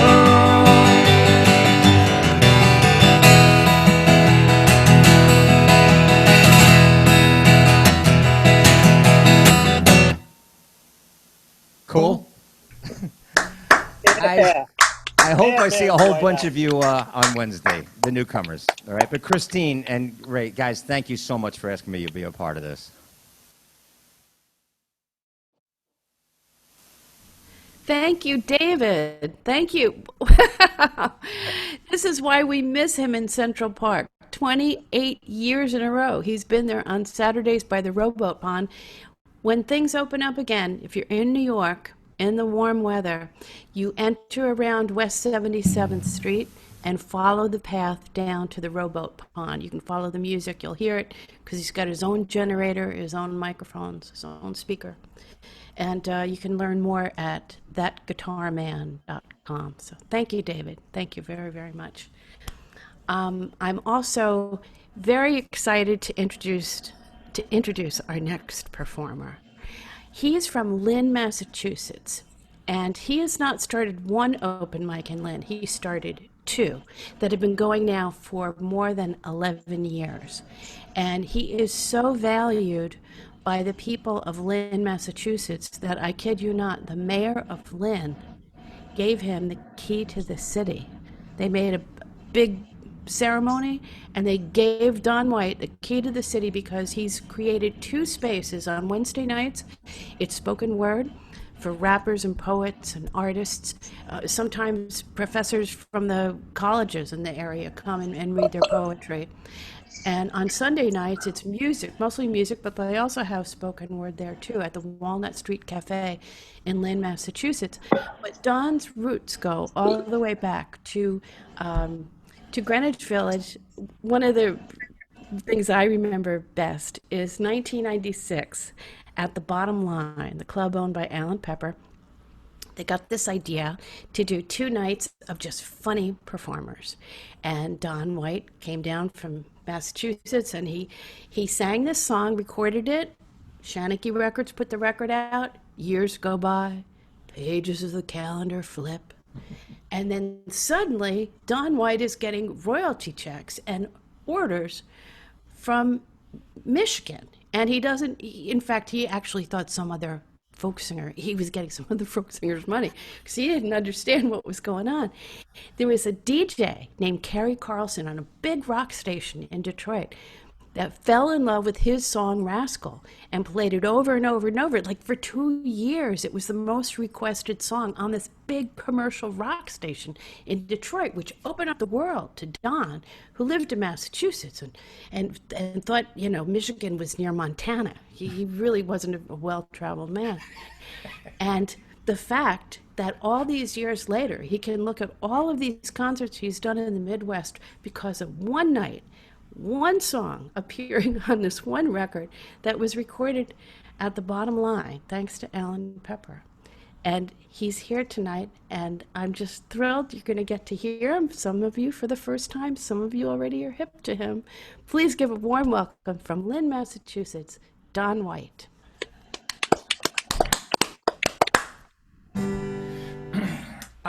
Thank you, Christine. This has been great just to hear everybody. I'm so looking forward to the rest of the artists that are coming on here too. And so here, let me play that song. It's called Rascal, and it's a song that I wrote because I have been married now for 41 years. That's a pretty long time to the same person. And this is the song that I wrote after my son went to college and my wife realized that there wasn't going to be any buffer between us anymore. It was a very difficult moment for Mrs. White, and she's so happy that I played for people all around the world on my computer in my office.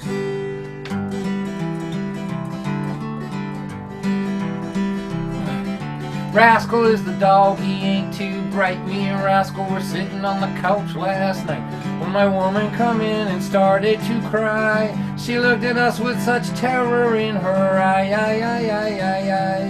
She said, I have raised these children for 18 years. Now they're growing up and moving out of here, and my big reward for all that I've been through is this dog as dumb as mud. And you, yippee-yahoo. Rascal looked at me in disbelief. He said, she can't be talking about you and me. She has got us to spend the rest of her whole life with. Would you please tell her how incredibly lucky she is? And I said, who's gonna love you any better than this? We'll wake you up every morning with big wet kisses when we hear the police sirens in your neighborhood. We throw our heads up in the air and we howl for you. Ow! And that's cool. You gotta admit, that's pretty cool. I don't believe we had succeeded in convincing her of the outrageous good fortune that had befallen her. In fact, instead of looking happy as she could be, she looked a little bit, well, suicidal to me. But hey, kids go to college, kids move away, but dogs and husbands, that's who stays. To you it seems like a big trick of fate, but me and Rascal don't see it that way. We're thinking, ain't we cuddly, ain't we cute? We're both real funny, both real true. There's another thing about us that's very cool. If you scratch us on our belly, our left leg moves.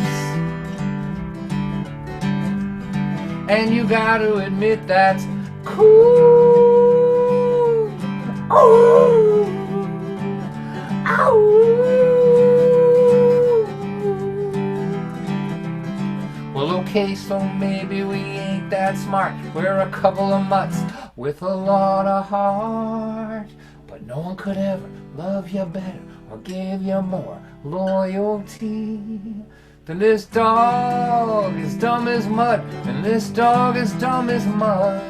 And this dog is dumb as mud. And me, how lucky can one girl be? She's got a dog like you and a man like me. We'll be together well into this next century. Put that knife down, baby.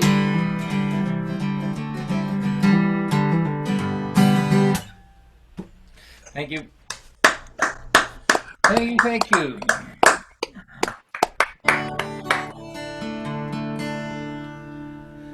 I overheard a man complaining how his 401k was not performing quite how he would like it to. As he sipped his double latte and continued to complain, I thought about that day in 1982. We were living in the shack with the outhouse in the back. If I'm not mistaken, you were pregnant too. Well, we thought it might be funny to count up all of our money and discuss all the investing we could do. We pulled our pockets inside out, pulled the cushions off the couch, stuck our fingers way down deep inside, emptied out the pockets of the jackets in our closet, but not one single penny did we find. So after the realization our financial situation was not conducive to investment at this time, we decided to invest in what we've always done best. Danced around the kitchen for a while, we do the victory dance. When life is such a mess, we don't know what else to do. We do the victory dance. When being penniless became literal to me and you. Well, you can jump off of a building, take a bunch of pills, or you could walk around in a trance. But if you wake up in the morning on the right side of the lawn, go on and do the victory dance.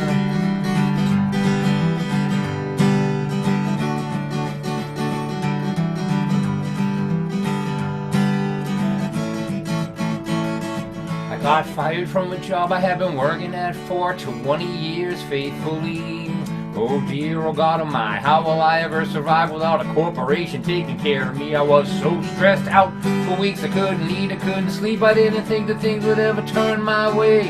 And then a couple months went by, I began to realize, man, I really hated working at that place. So I started working for myself, improved my mental health. Now I'm happier than I've ever been before. Oh dear, oh my, oh God, I should have quit that stupid job 19 years ago. Do the victory dance. When my life forces me to go out on my own. And then I just declare victory, and I march my army home. There are things you can't control, things you'll never know. Some things are always left to chance. If you're a clerk or you're a farmer, work from home in your pajamas, go on, do the victory dance. Man, there's a lot of people working from home in their pajamas right now.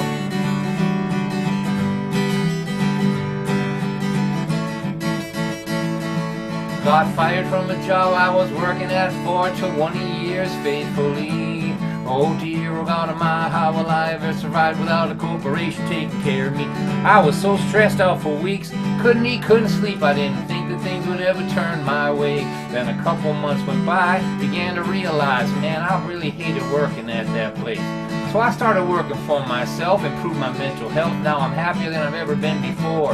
Oh dear, oh my, oh God, I should have quit that stupid job 19 years ago. Do the victory dance when my life forces me to go out on my own. And then I just declare victory and I march my army home. There are things you can't control, things you'll never know. Some things are always left to chance. If you're a clerk or you're a farmer, work from home in your pajamas. If your health is getting worse, but you can still flirt with the nurse. If the world has gone to hell and you cannot find Purell. If you're stuck in a tiny house with your children and your spouse, if they canceled all your shows and you've got nowhere to go, now you're sitting in your room playing concerts on Zoom. What? And across the top are little squares, and all your friends are trapped inside of there. And you say to your friends who are trapped in the squares, are you guys all okay in there? Give me a sign. I see someone put up a sign that said, help me.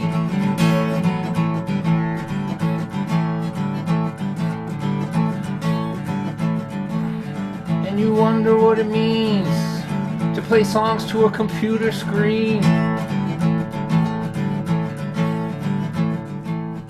You know, trapped in a square on a computer screen is just a metaphor for quarantine. If you lose your money, but you still got your honey. If you lose your honey, but you still got some money. If you find it hard to cope cause your kids are all on dope, don't surrender yet, try not to forget. And there's a game of life we're in, and there's a game of life we're in, and there's a game of life that we are in. If you don't die, you win.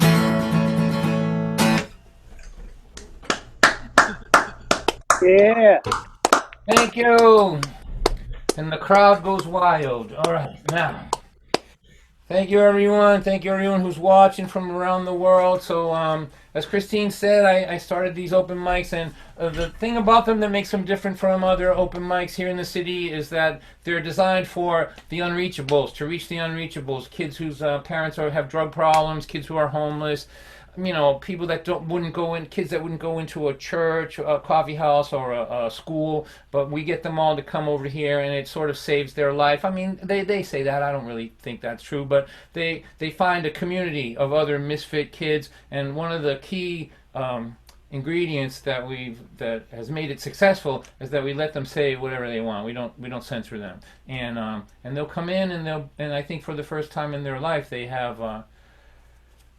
You know, they feel like they belong, and we tell them that they're great and we love them, and some of them, I'm sure, it's the first time they ever heard anything like that. So I'm going to end my part of this thing by reading something. The thing that I like about the mystique of the history of Greenwich Village is that right now the world is kind of compartmentalized. You know, folk singers here in folk club, poets over here, you know, poetry readings, comedians over here, comedy, and I kind of have danced between all of these places in my life, and wondered why I was the only one that was sort of in all of these groups. But I think at one time you could have seen all three of those things: a poet, a comedian, and a folk singer at one club in Greenwich Village, and I think that's a really cool thing. So I just thought maybe I would read something. This is my book. It's called Memoirs of a C Student. That's the name of my book, Memoirs of a C Student. It took 5 years to write this book. 5 years! If I was a B student, I could have done it in a week, probably. Now, what I want to read to you is this little piece that kind of celebrating Father's Day. So right now, I'm in the room that my daughter used to sleep in. This was her bedroom. And it's like, when she left, the car that was carrying her away wasn't even around that corner. I could still see the tail lights when I decided to move into this room here. Just want to let you know that. And so here's a little something about having a 15-year-old. And this is for all the dads out there. And thank you, Rod, and thank you, everybody, for having me here. Christine, everyone, Brian. You know, we should get on the phone and talk a little bit. Me and you, Brian. I miss you a great deal. All right. This is called She Sings Me to Sleep with Laughter. I understand exhaustion. Exhaustion and I have a long-standing and deeply intimate knowledge of one another. He knows how to slip into my life and make me miserable, and I know that he enjoys doing it. Over the past 3 decades, I have carved out a small career as a singer-songwriter while simultaneously maintaining a marriage, raising 2 children, and holding 1 and sometimes 2 day jobs. The currency with which I have paid for this music career is sleep.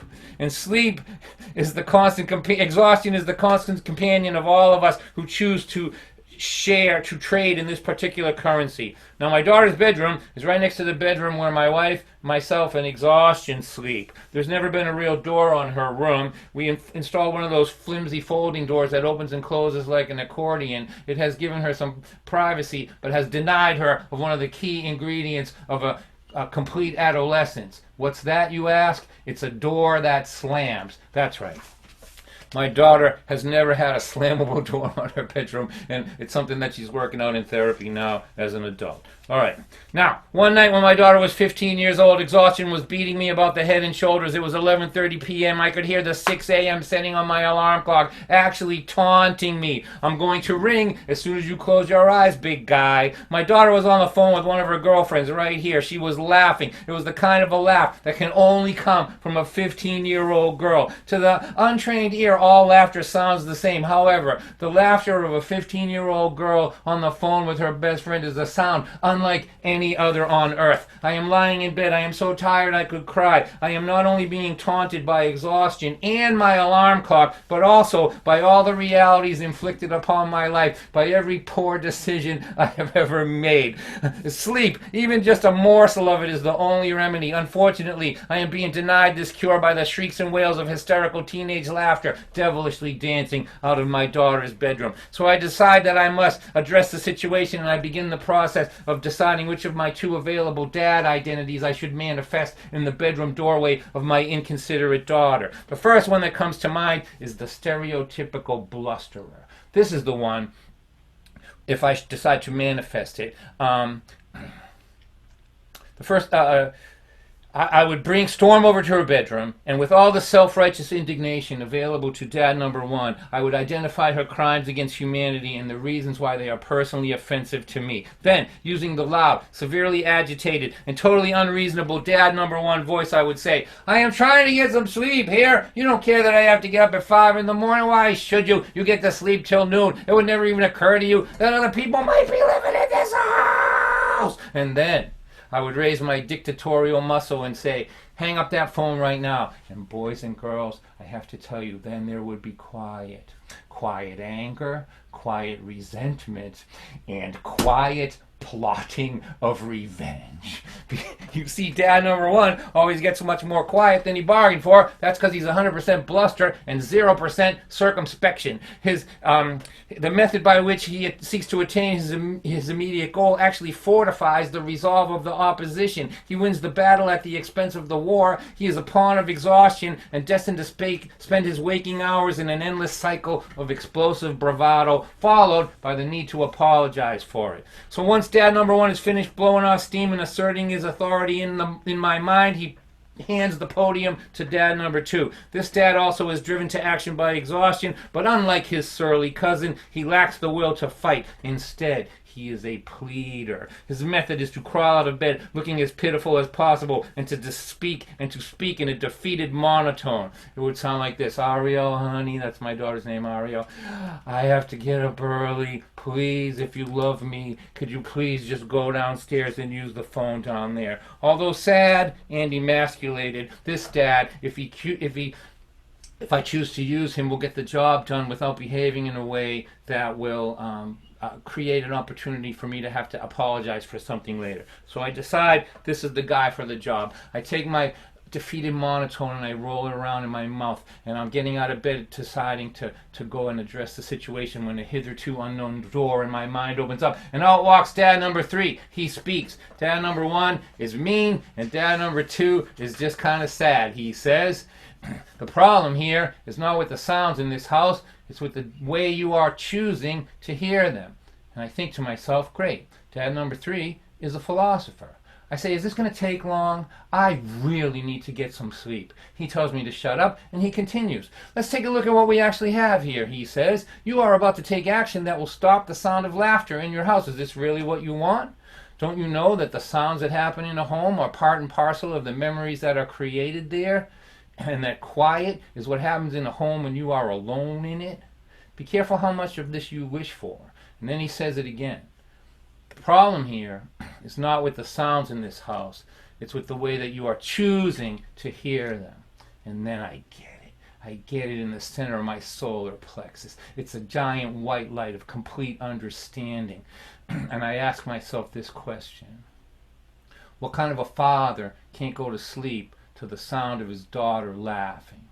And then immediately, as if the asking of the question initiated the metamorphosis, all the sounds from my daughter's room are transformed. They become music. They become summer rain. I lie back and I let them wash over me. All the pores in my body open up and absorb them. And I drink in the miracle of my daughter's teenage laughter. It is magic. It is giddy. It is a sound so complete that it is as if all of her molecules are laughing. There's no distinction between my daughter, the young adult, and laughter itself. It is all one glorious symphony, light and lovely. And she sings me to sleep with laughter, and I dream the dream of a rested man. And when I wake, I'm reborn, and exhaustion is gone and will not return until the day has wrestled from me my zest. I lie in that bed and I think about the home I was raised in, and I wonder if I had the inclination or the wherewithal to count them, if my laughing memories would outnumber my yelling memories. I climb out of bed, I walk over to my daughter's bedroom, I gaze in upon her sleeping figure, beautiful and at peace. I whistle a line from her favorite pop song, and I go to work and start my day. Thank you for listening to me, everybody. We'll see you soon.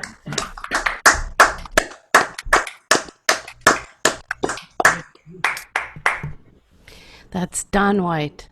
You can hear more of his writing and his music if you go to donwhite.net.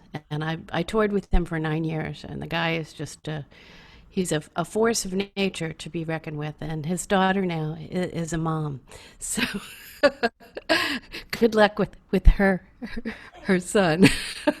I hope he doesn't give her a hard time. Our next performer is someone that I've been a huge fan of also for many, many years. He started way back when he was growing up in the Philadelphia area.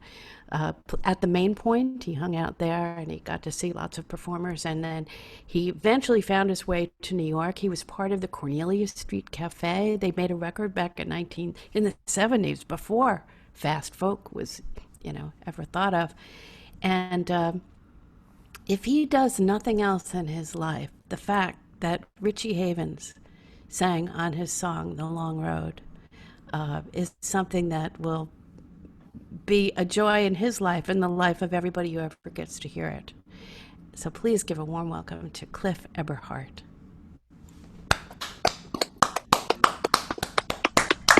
Thanks, Chris. So good to see all your faces up there, and people I miss dearly, and I miss playing. And I was on the road with Christine and John Gorka, Patty Larkin, and Cheryl Wheeler when the pandemic hit, and we all had to go home in the middle of the tour. And I love touring with all those people. And I was traveling, though, with John Gorka. We would rent a car and then drive to the hotel that we were staying in. And when we were in the Midwest, one night I left a book in the hotel. The next night I left my iPad in the hotel. And the third night I left my watch. So I started writing a song for John about losing my memory and leaving behind things in hotel rooms. But the song tapped me on the shoulder and said it wanted to be about something else.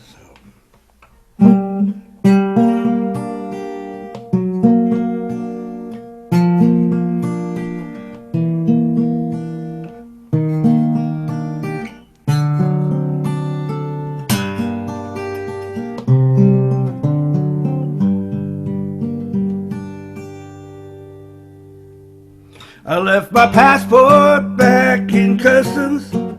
I left my hat upon the rack. I left my phone in my hotel room, and it's never coming back. Now all my things belong to others. There's no such phrase as lost and find. I'm getting sentimental for all the things I left behind.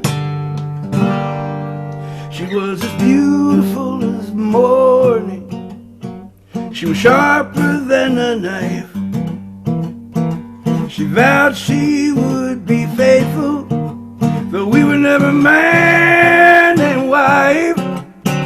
She always stood beside me. She never was unkind. Now someone else is making love to all the things I left behind.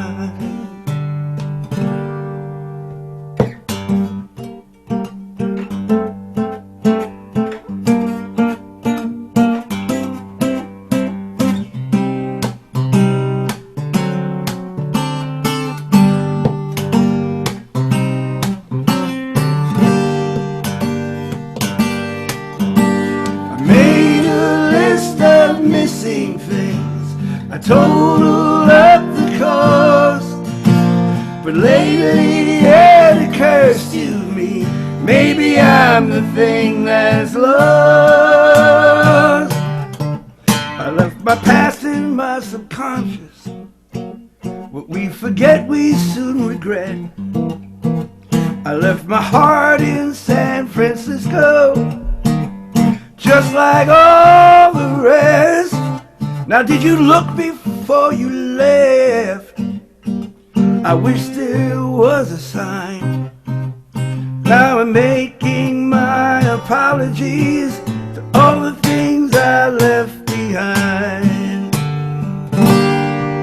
We all want a second look for all the things we left behind.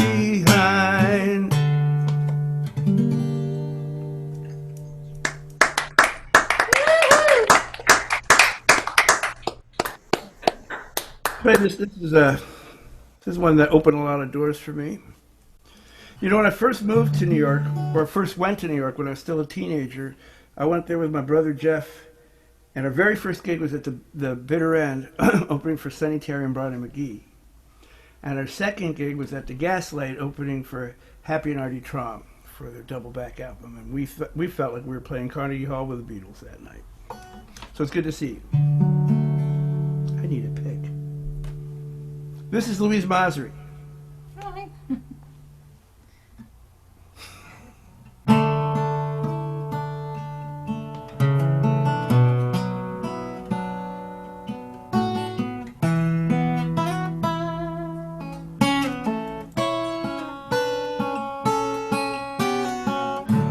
A month of Sundays, 2 weeks from Tuesday, halfway across the country, this time always your face appears in my dreams and brings me back home.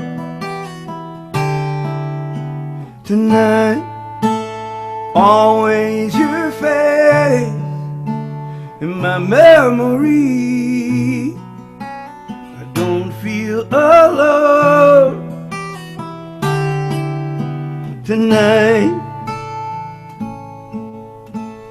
Lost on the thruway, I'm headed the wrong way. Your arms can't reach me this time. Always your face appears in my dreams, brings me back home. Tonight, always your face in my memory. I don't feel alone tonight.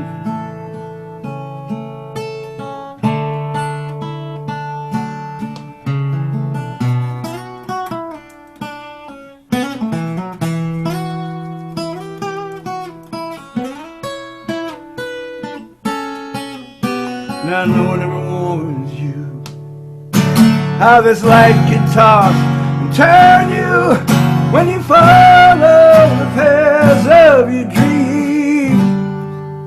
How these nights feel so long, these feelings so strong.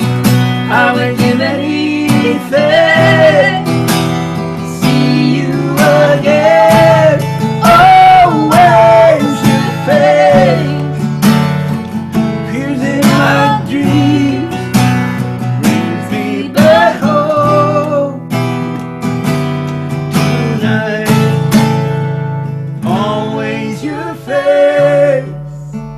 in my memory.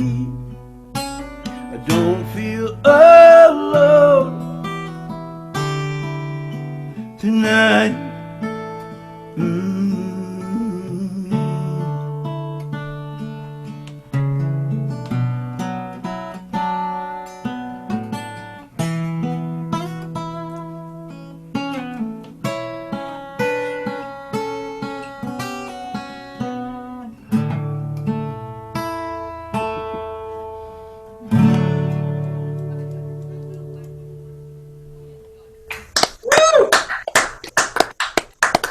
I'm choking even though that song.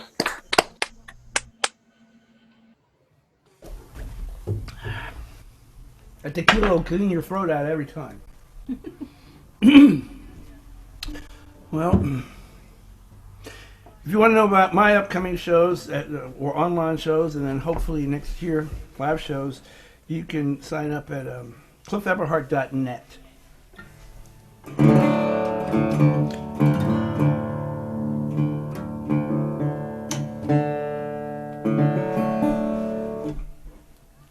Hit it.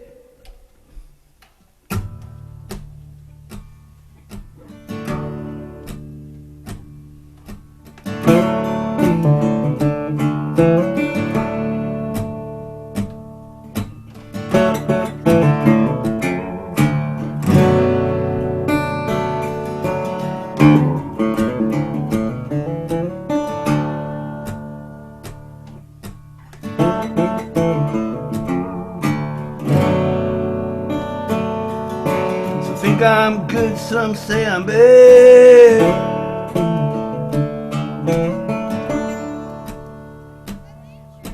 A little bit of trouble gets the whole town mad.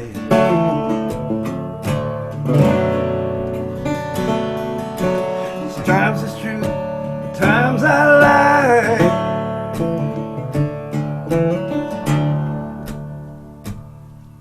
So tell me it's a force from the other side. You can disapprove, but you can't blame me. This is my fault, it's the devil in me.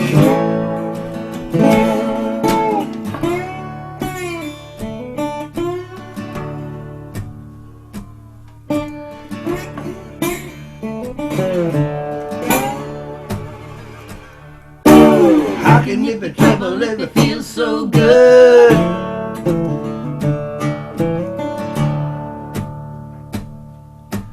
Doing everything nobody else would.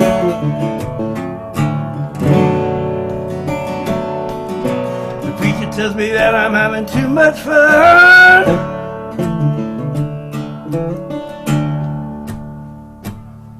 He's an old good backsliding son of a gun. You can point your finger, but don't look at me. This isn't my fault, it's the devil in me.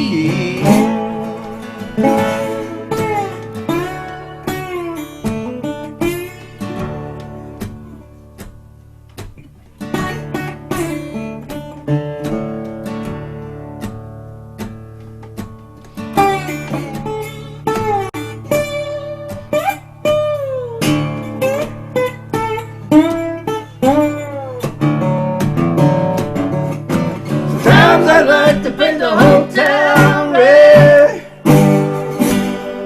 make a whole lot of noise and wake up the dead. It must be a sin to be so alive. Wanna put out the passion inside.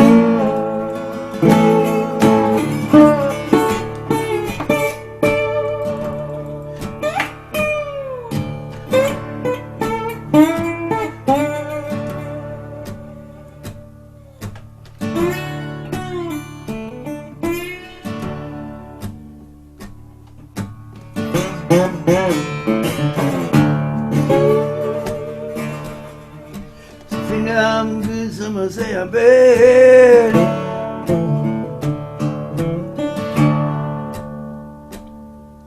Wish they have the kind of luck that I've had.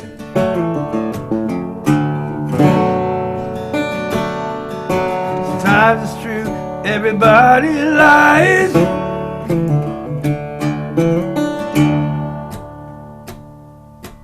Hiding from the neighbors with the doom side. You can blame yourselves, but you can't blame me. This isn't my fault, it's the devil in me.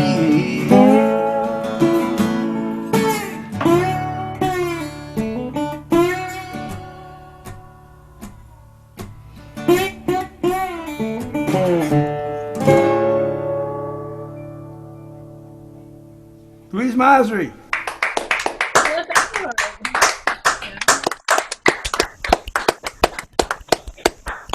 That's Cliff Eberhard and Louise Mosrie. Hi, Cliff. Hi, Rod. Thanks for being here. Great to hear you.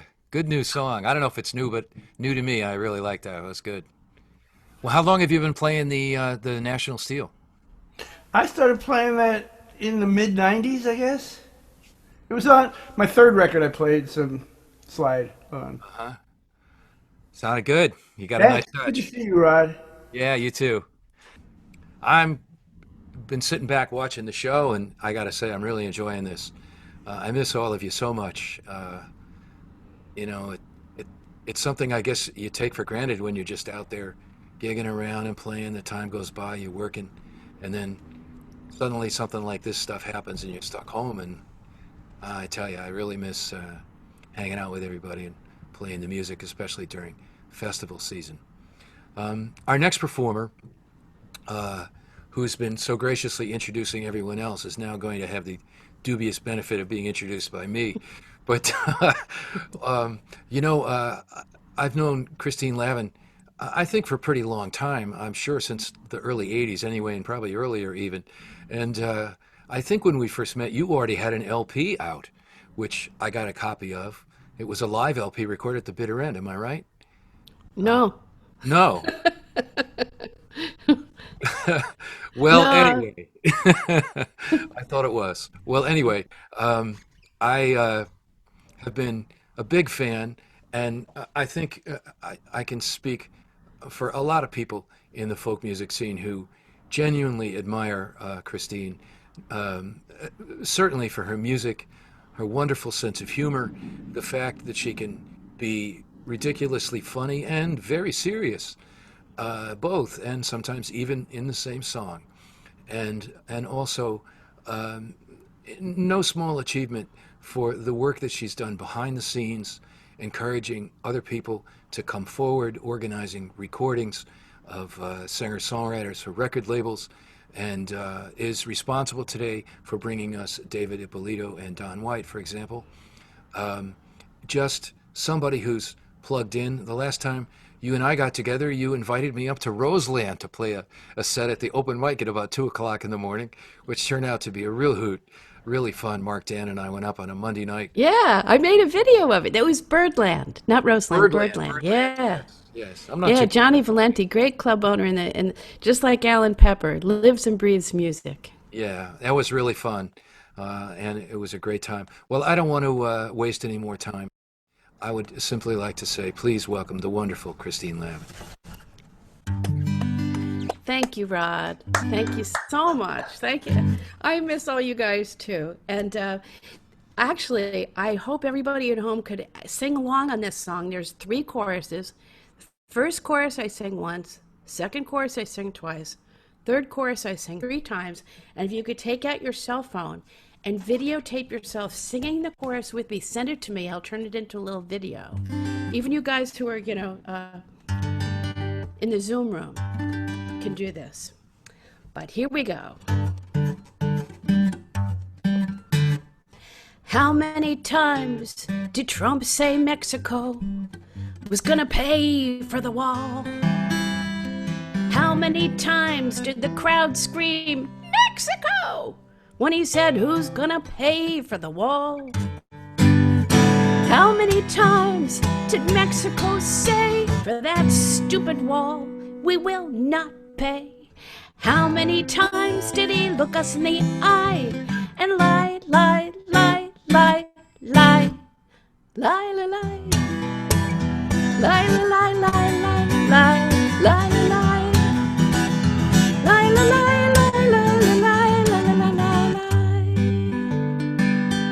lie. How many times did he say the mail-in ballot was voter fraud? An actual threat. How many times did he imply that voter fraud and mail-in ballots were as scary as it can get? How many times did Trump say one of his best friends is Kim Jong-un? Then he took a Sharpie pen, he drew a hurricane on a weather map. Is he insane? Or does he lie? Lie, lie, lie, lie, lie, lie, lie, lie, lie, lie, lie, lie, lie, lie, lie, lie,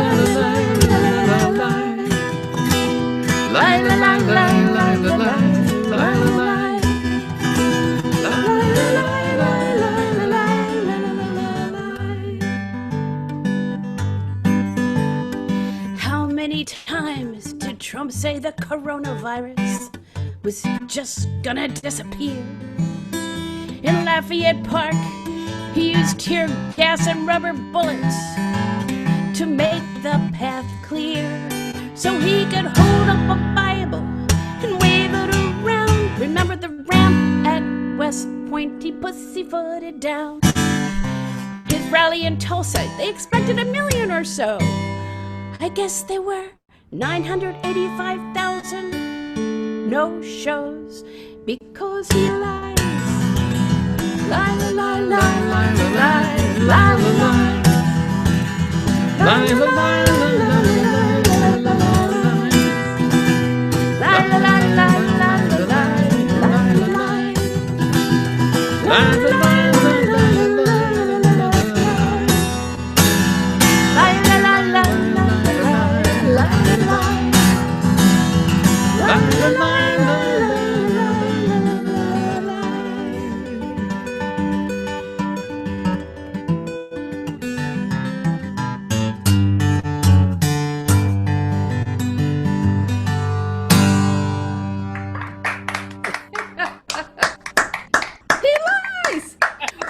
great the next time he gets up there and starts lying if the entire crowd stood up and started going, lie, lie, lie, lie, lie, lie, lie, lie, lie, with a hand gesture too. That would be my dream. And I wanted to say something to you songwriters out there. Last September, I got to spend a month at Yaddo in Saratoga Springs. They don't have a lot of folk singers who apply to Yaddo, and I think they should have a whole lot more. And right now, Yaddo's on hiatus, but this is a song that I wrote while I was at Yaddo. And this is for certain people. You know who you are. When you hear it, you'll know this one's for you.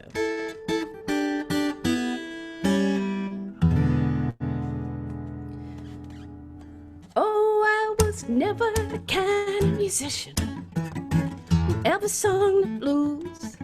I'm too full up with optimism. I find it hard to watch the news, but if you know anything about music, you recognize this is a blues progression that I play in the key of A. First time in my life, I'm singing the blues because of what happened to me the other day. You're thinking, what happened? Testify, sister. Oh well. I was looking in the mirror. Mirror was looking back at me. The woman in the mirror said, here's a dose of reality. And then she mumbled something. I had to say, could you repeat what you just said?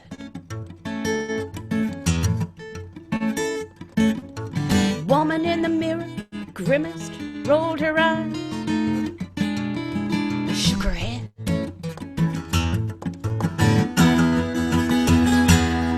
The next day, the same thing happened. I was talking to my reflection. She was mumbling back. I said, is this some kind of trick of natural selection? Out with it, come on. Speak up, unless you want to play charades. The woman in the mirror leaned in and said, you need hearing aid. I said, what? said, "You need hearing aids." "What you talking about, Mirror Woman?" I was dismayed. I said, "I've had my hearing tested." She said, "That's right. 5 years ago." Oh. "Did they tell you that your hearing was normal then?" I couldn't lie. I said no.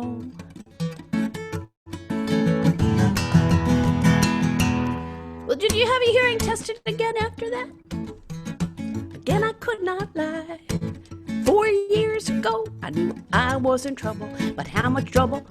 Hard to quantify. She said, "What about 6 months ago? How was that hearing test?" Worse. She said, "You gotta do what you gotta do. You gotta stop living in a fool's universe."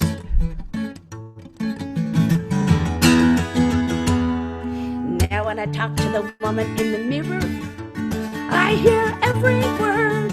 It took me 5 years to get to this point. I know that sounds absurd. But if you find yourself saying, "What?" over and over again, get your hearing tested.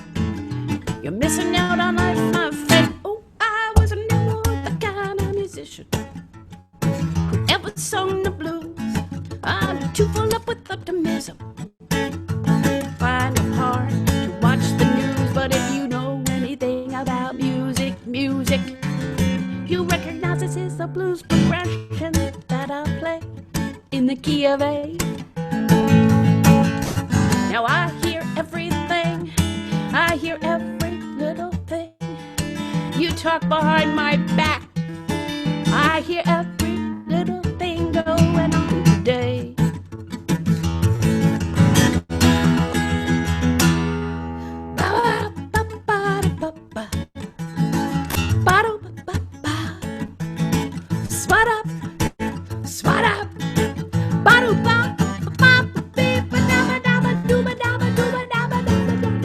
Yabba dabba doo, yabba dabba doo, yabba dabba doo. Wilma! Baba dee ba dabba dee ba dabba doo ba dabba doo ba dabba dee ba dabba dabba dabba dabba dabba dee ba. That's it.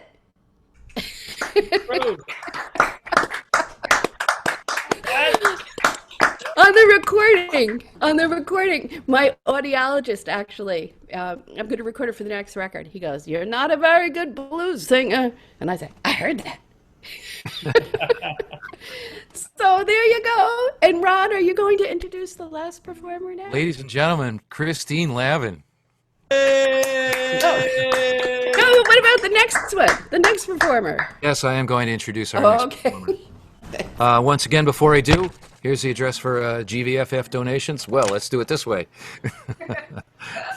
We're a high-tech crowd around here. Our closing performer is Happy Traum, and after Happy set, I'd like to mention a couple quick things to people, so please hang out after Happy set.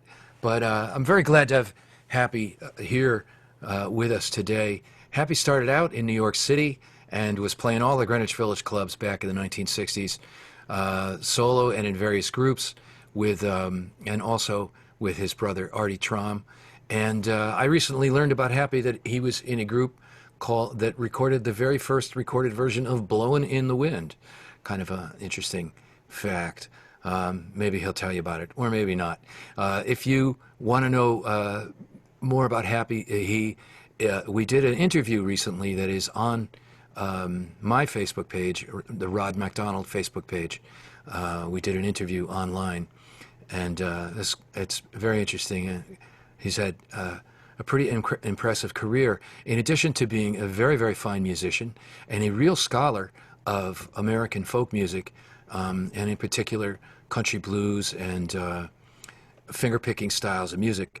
He's also the founder of an organization called Homespun Tapes that is one of the truly amazing libraries of American folk music.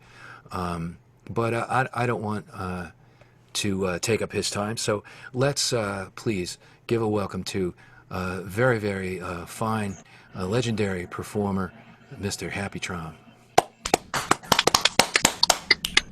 Thanks, Rod. So great to be here. This was a great show. I was enjoying the whole thing, and I want to thank you for giving me the first gig that I've had in 4 months. It's been yeah, it's been a quiet time, I can tell you that.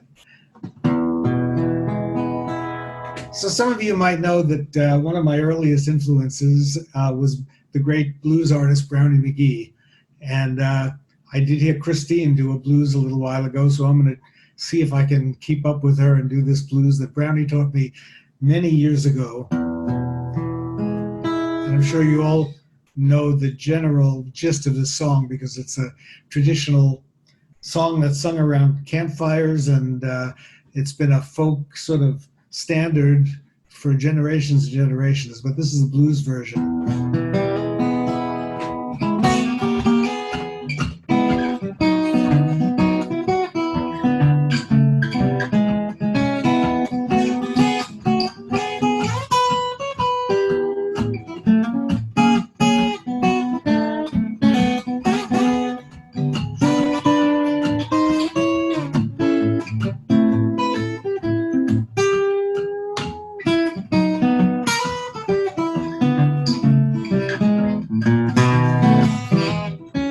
Love, oh love, whoa, careless love. I said love, careless love, love, oh love. They call it careless love. Now won't you see what careless love has done? What it do? Made me weep, made me moan. Careless love made me weep, made me moan. Careless love made me weep, made this poor woman, well, it made me leave my happy home.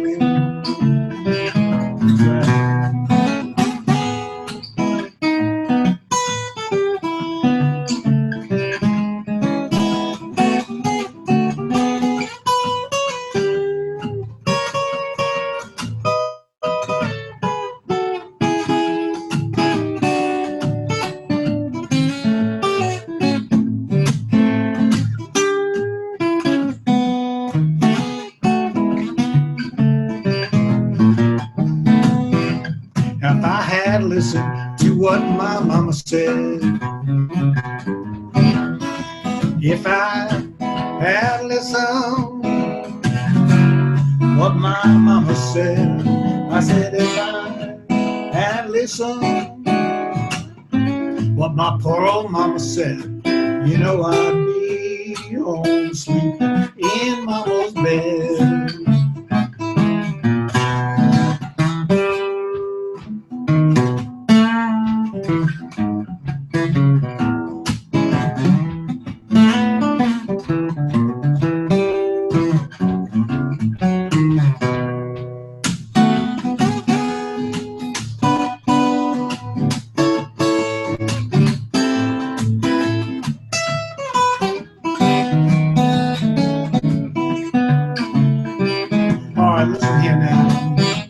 Never drive a stranger from your door. I said never drive a stranger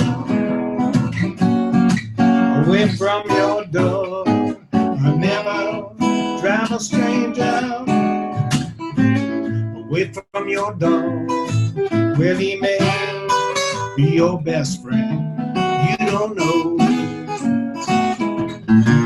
I'm saying love, oh, careless love. Love, oh, love. Careless love, love. They call it careless love. Now see what love has done. I said, see what love has done. Oh yeah, what love has done.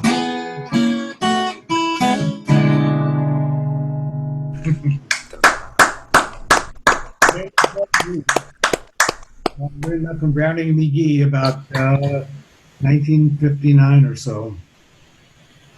Let's see. I think, I like a lot of the old folk songs. I'm not much of a writer. I've written a few songs in my time, but I kind of like doing the old traditional stuff. So here's one that I learned from the singing of Mike and Peggy Seeger many years ago. It's originally a Texas folk song. Just tells a great story, I think, and it's just a strange, odd song. I haven't heard any other songs that are quite like this one. And I'm sure you all know it. This is a really well-known song.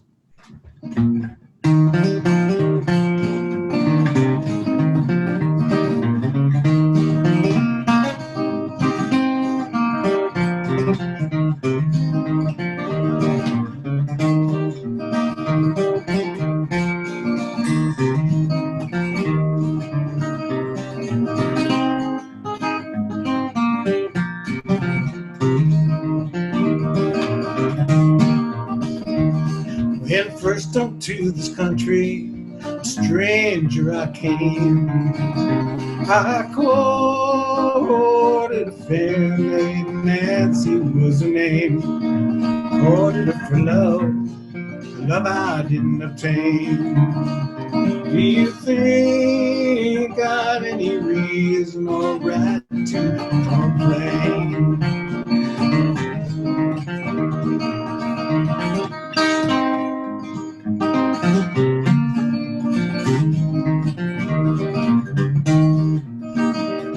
I rode to see my Nancy, I rode both day and night.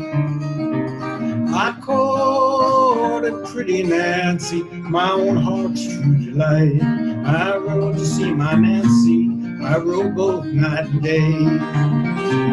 And I stole me a stallion from Captain Willie Gray. And the sheriff's men, they followed, and they overtaken me. And they carted me away to the penitentiary.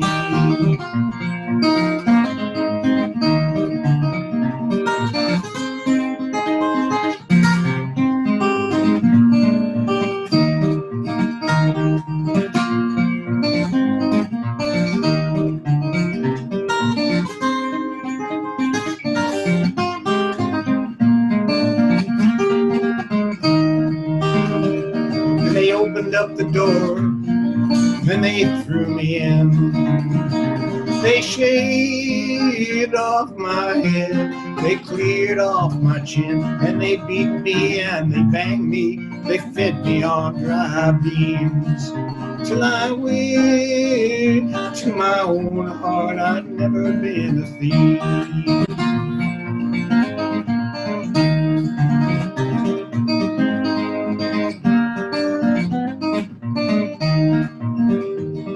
With my hands in my pocket, my cap set on so bold, and my coat of many colors like Jacob's of old. When first unto this country, a stranger I came.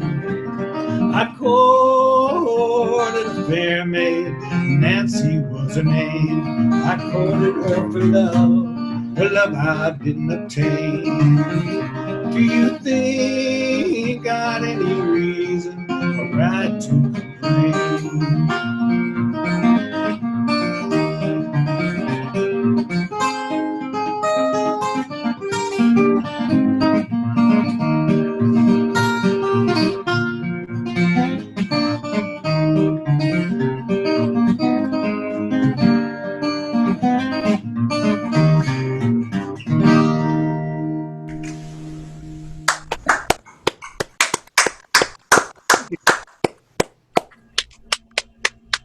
You know, I was thinking back to those days in the village that were such an incredible part of my growing up, my musical life, all the people that I met there. And among those people was, as many of you know, Dave Van Ronk, who was kind of the mayor of Greenwich Village, or the mayor of McDougal Street, as he was called. And I know many of the older folks of us that are here knew Dave. So I was thinking about what to do tonight for this Greenwich Village Folk Festival, and I thought maybe I would do a song that we all learned from Dave. He did it peerlessly, of course. It was originally a Texas prison song that was picked up by Eric von Schmidt in Cambridge. And Eric took it and sort of reworked it and made it into a kind of a blues. It didn't start out being a blues, but Eric kind of made it into a blues and then taught it to Dave. And Dave took it and did kind of the definitive version of this. So let's see if I could do something with it myself.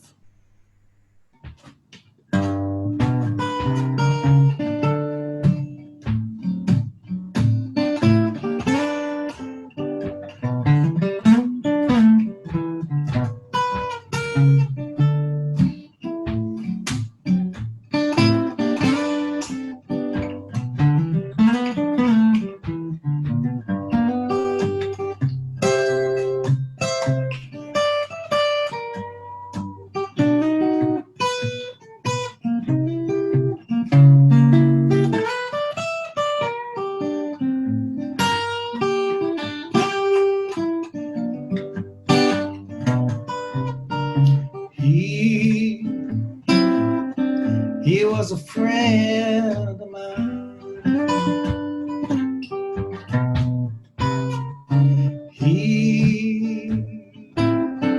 He was a friend of mine.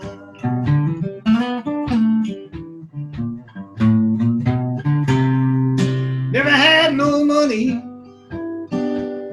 to pay for his fine.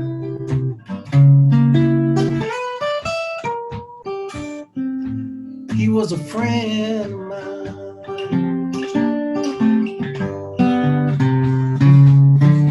He died on the road.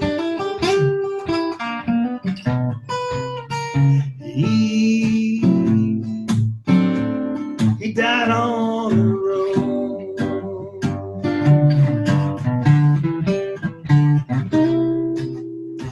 Just a poor boy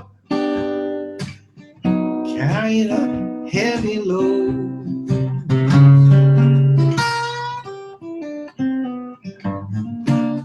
Was a friend of mine.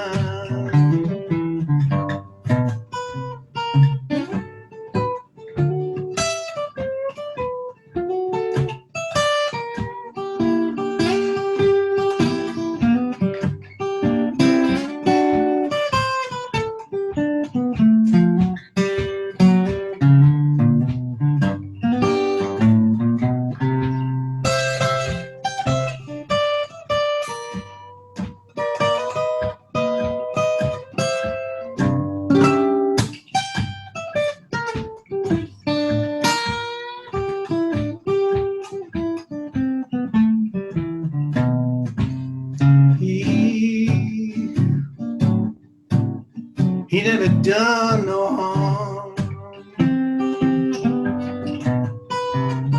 He never done no harm.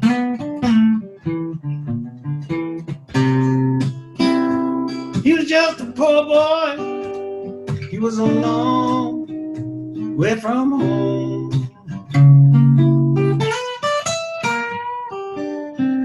He was a friend of mine.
friend of mine.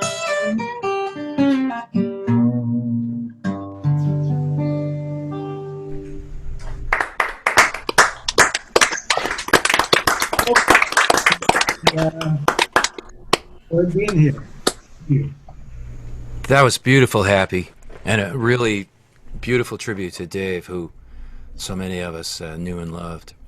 Well, ladies and gentlemen, that is all our performers from the Greenwich Village Folk Festival. Let me make a couple quick announcements. Once again, should you should you wish to donate, you can do it right here. PayPal me, GVFF 2020. We will be back on August 2nd at 7 p.m. at the same places with some music, and this concert, or at least most of it, will be on YouTube on the Greenwich Village Folk Festival channel sometime probably late tomorrow night or Tuesday. I'd like to say special thanks to Brian Wolfsohn, Alan Rowoth, and Brandon O'Sullivan for their technical expertise and dedication to it today. Thank you so much, guys, really. And also, thank you to all the performers for your wonderful music. I've been sitting here. I get up occasionally and walk around and dance, but mostly I've just been sitting here and totally really loving this concert. I'm so glad that Ray Micek convinced us from the GVFF to get back together and do this. It's been 26 years since our last concert, and here we are today, and you folks made it happen. Now, those of you who are watching at home, if you're watching it on the Greenwich Village Folk Festival page or on my page, Rod MacDonald, like the page, and you will get further announcements whenever we have an event for the GVFF. And once again, thanks to Happy Traum, Christine Lavin, Cliff Eberhard, Don White, David Ippolito, the Kennedys, Erik Frandsen, Louise Mosrie, Greg Greenway, and Alyssa Dan for your wonderful music. And thanks for tuning in, everybody. Thank you, Rod. It's been a great occasion.